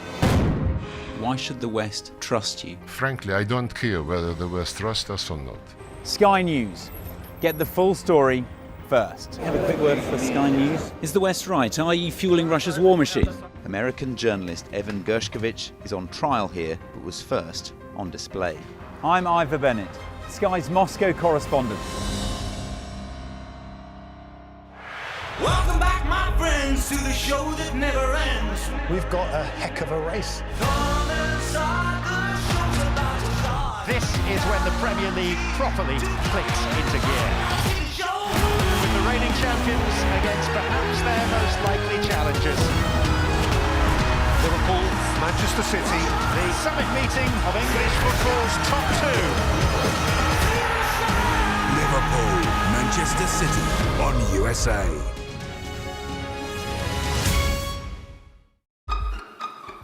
We've got your Sunday mornings covered. From the front page and the sounds of the streets to the voices of the people who make the major calls and big picture politics beyond Westminster. We'll put you at the heart of our story. A new start to Sunday. I'm ready. Are you? Join me, Trevor Phillips, Sunday mornings on Sky News. Migration figures are out. Ali's here. What can you tell me? So, Kay, net migration has gone down, but it is a slightly more complicated picture than that. The latest figure, this is for the year to June, is 728,000. Now, that does sound like a really high figure, but they have revised up the previous peak, which we thought was about 760 last year, to 906,000, so nearly a million. This is a number for net migration, so this is a number of people who come into the country minus the number of people who This is legal migration? The country. It is primarily legal migration, but it is also people seeking asylum, people who might have come on irregular routes, like crossing the Channel in so small it's the total boats. numbers. But, you know, the big bulk of the number is people who come here to work and to study. So I've just been trying to get my head around these figures because they are not quite what we expected. There had been an expectation that they could be around 500,000, they could have fallen quite significantly. But what we have seen is the peak being raised up to a really very high number, over 900,000 last year. and now they've gone down. The estimate is now 728,000 for the year ending June. The expectation was it was going to fall because we would see the impact of, for example, the policy around workers, dependents coming to the country for care work, and students too, perhaps not students because of the time of year, that we would see some of those policies brought in by the Conservatives, kept under Labour. There's also some policy around salary thresholds starting to have an impact. We also know that people coming on humanitarian routes from places like Ukraine and Hong Kong have started to come down a lot. So that was part of the reason why we could see the numbers falling. You know, the ONS predict that in the next 3 or so years, we could see the net migration number come down to around 300,000. So the Labour government have pledged to bring net migration down. I think they are likely to see over the next 5 years those numbers coming down. They've learnt to be less specific. You'll remember the Conservatives, Theresa May and David Cameron, talking about the tens of thousands. We're obviously a long, long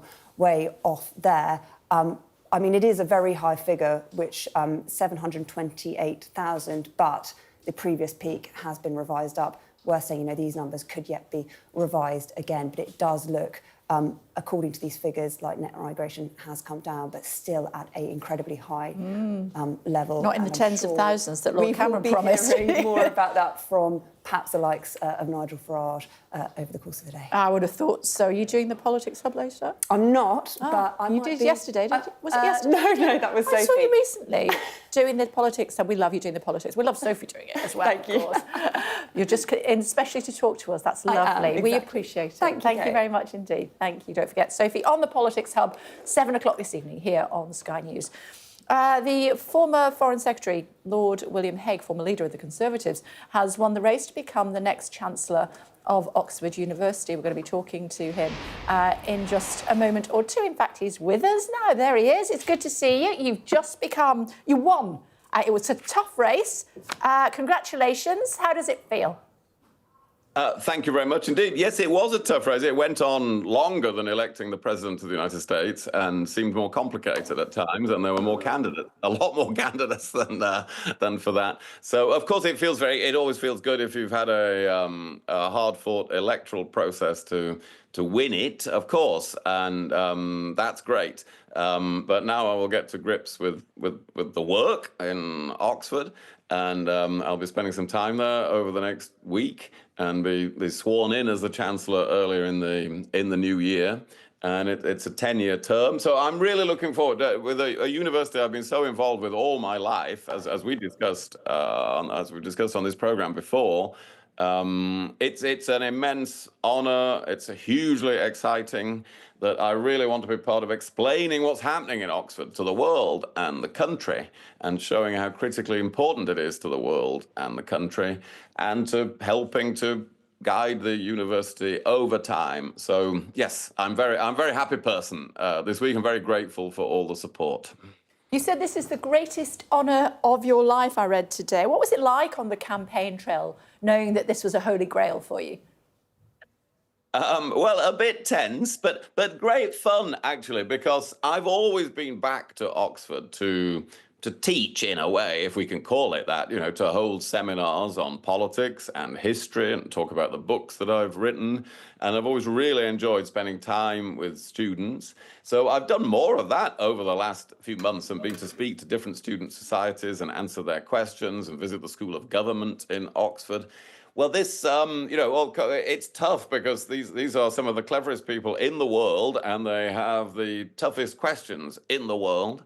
So it really keeps you on your toes. But it's immensely satisfying. It gives you hope for the future of the world. When you meet those young people who are at Oxford, you can see that the world isn't hopeless, that everything isn't terrible, that we are going to make the great discoveries and breakthroughs that are needed in the future. So I've found it a very encouraging process, actually, and a lot of fun. Of course, that made me even more anxious to win it in the end. But yes, it was great. It made me look forward to the next 10 years even more. Sensational. What does the job involve? This is a very good question. It does not involve running the university day to day. There is a very good vice-chancellor who does that, I'm pleased to say, which is a full-time job. But the chancellor is the head of the university who presides at ceremonies in the university, and then is one of the main fundraisers of the university, and is someone who can support different colleges and student societies in many ways. And the fundraising for me has also been a big part of my lifelong connection to Oxford. I designed in my late 20s the development campaign for Oxford, the search for hundreds of millions of pounds of donations from all over the world to keep Oxford at the very front of being the top university in the world. And so having done that about 30 years ago, more than 30 years ago, I feel in a good position to carry on that now in the future and to seek the next big donations that will help Oxford to keep up with the likes of Harvard and Princeton and Stanford, which have much bigger funds. They have far bigger endowments than any of the British universities, even including Oxford. While I have you, my Lord, I do want to ask you about the vote tomorrow in the House of Commons. Lord Cameron has come out, having previously been against assisted dying, to say that he is now in favour. What is your position?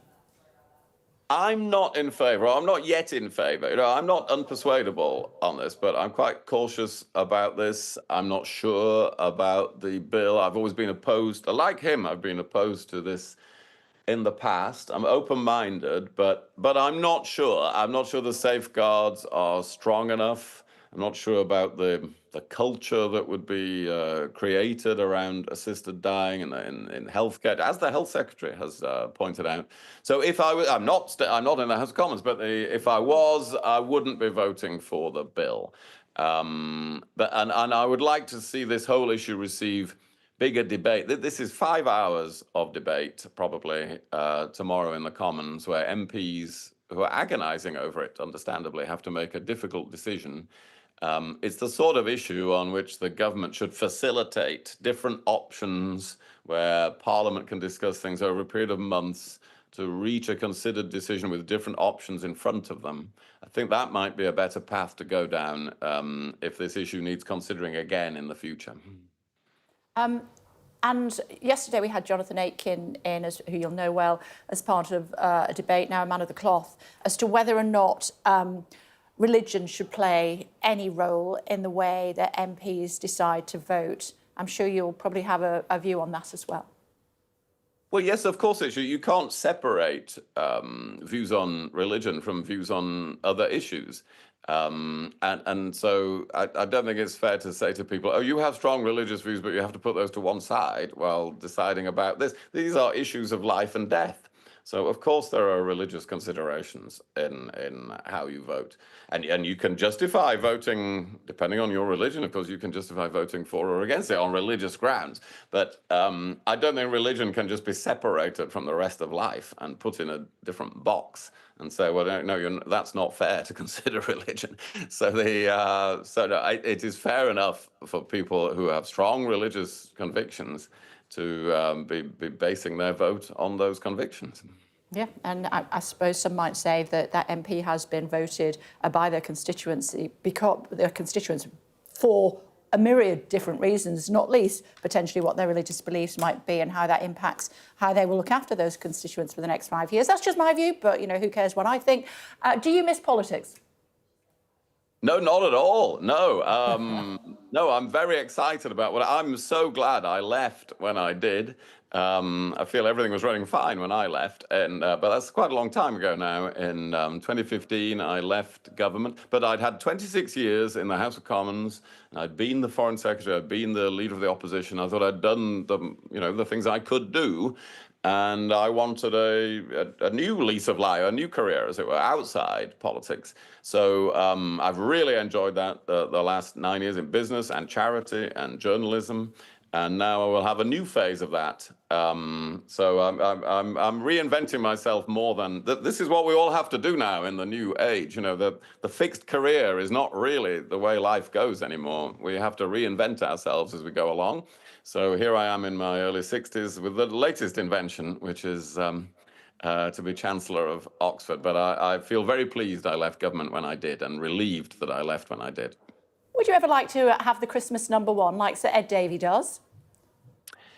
What, name the Christmas #1? No. Sir Ed Davey wants to be Christmas #1. He's got a song out. Oh, that would not be, I'm sorry to say, although I'm married to a Welsh girl and singing is, we live in Wales and there's a lot of singing all around. Personally, you would not want anything. Nothing would reach #1 that I sang. I can give a speech, but it'd be down at number 1,000 if I sang anything. So I'll leave that to Ed Davey. All credit to Ed Davey for trying that. OK, congratulations on your new role, my lord, and thank you for taking the time to talk to us here on Sky News. Thank you very much indeed. Thank you. Team are here. Do you want to listen to Ed Davey? Here we go.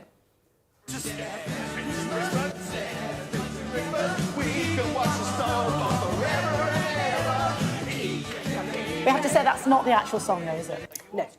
Just to clear that up. It's a song with the Bath Philharmonia, but it's for charity. It's for carers to try and raise money and awareness about what carers go through. And we know that Dave's a massive campaigner on carers. Absolutely. Yeah, and he went big on it as well during the general election, really pushing the raising awareness for carers, something he did for his mum, something he's doing currently for his young son, John, as well. So personally, I wish him all the best with his hit. I don't think it will quite be #1, but, never say never. Every little helps.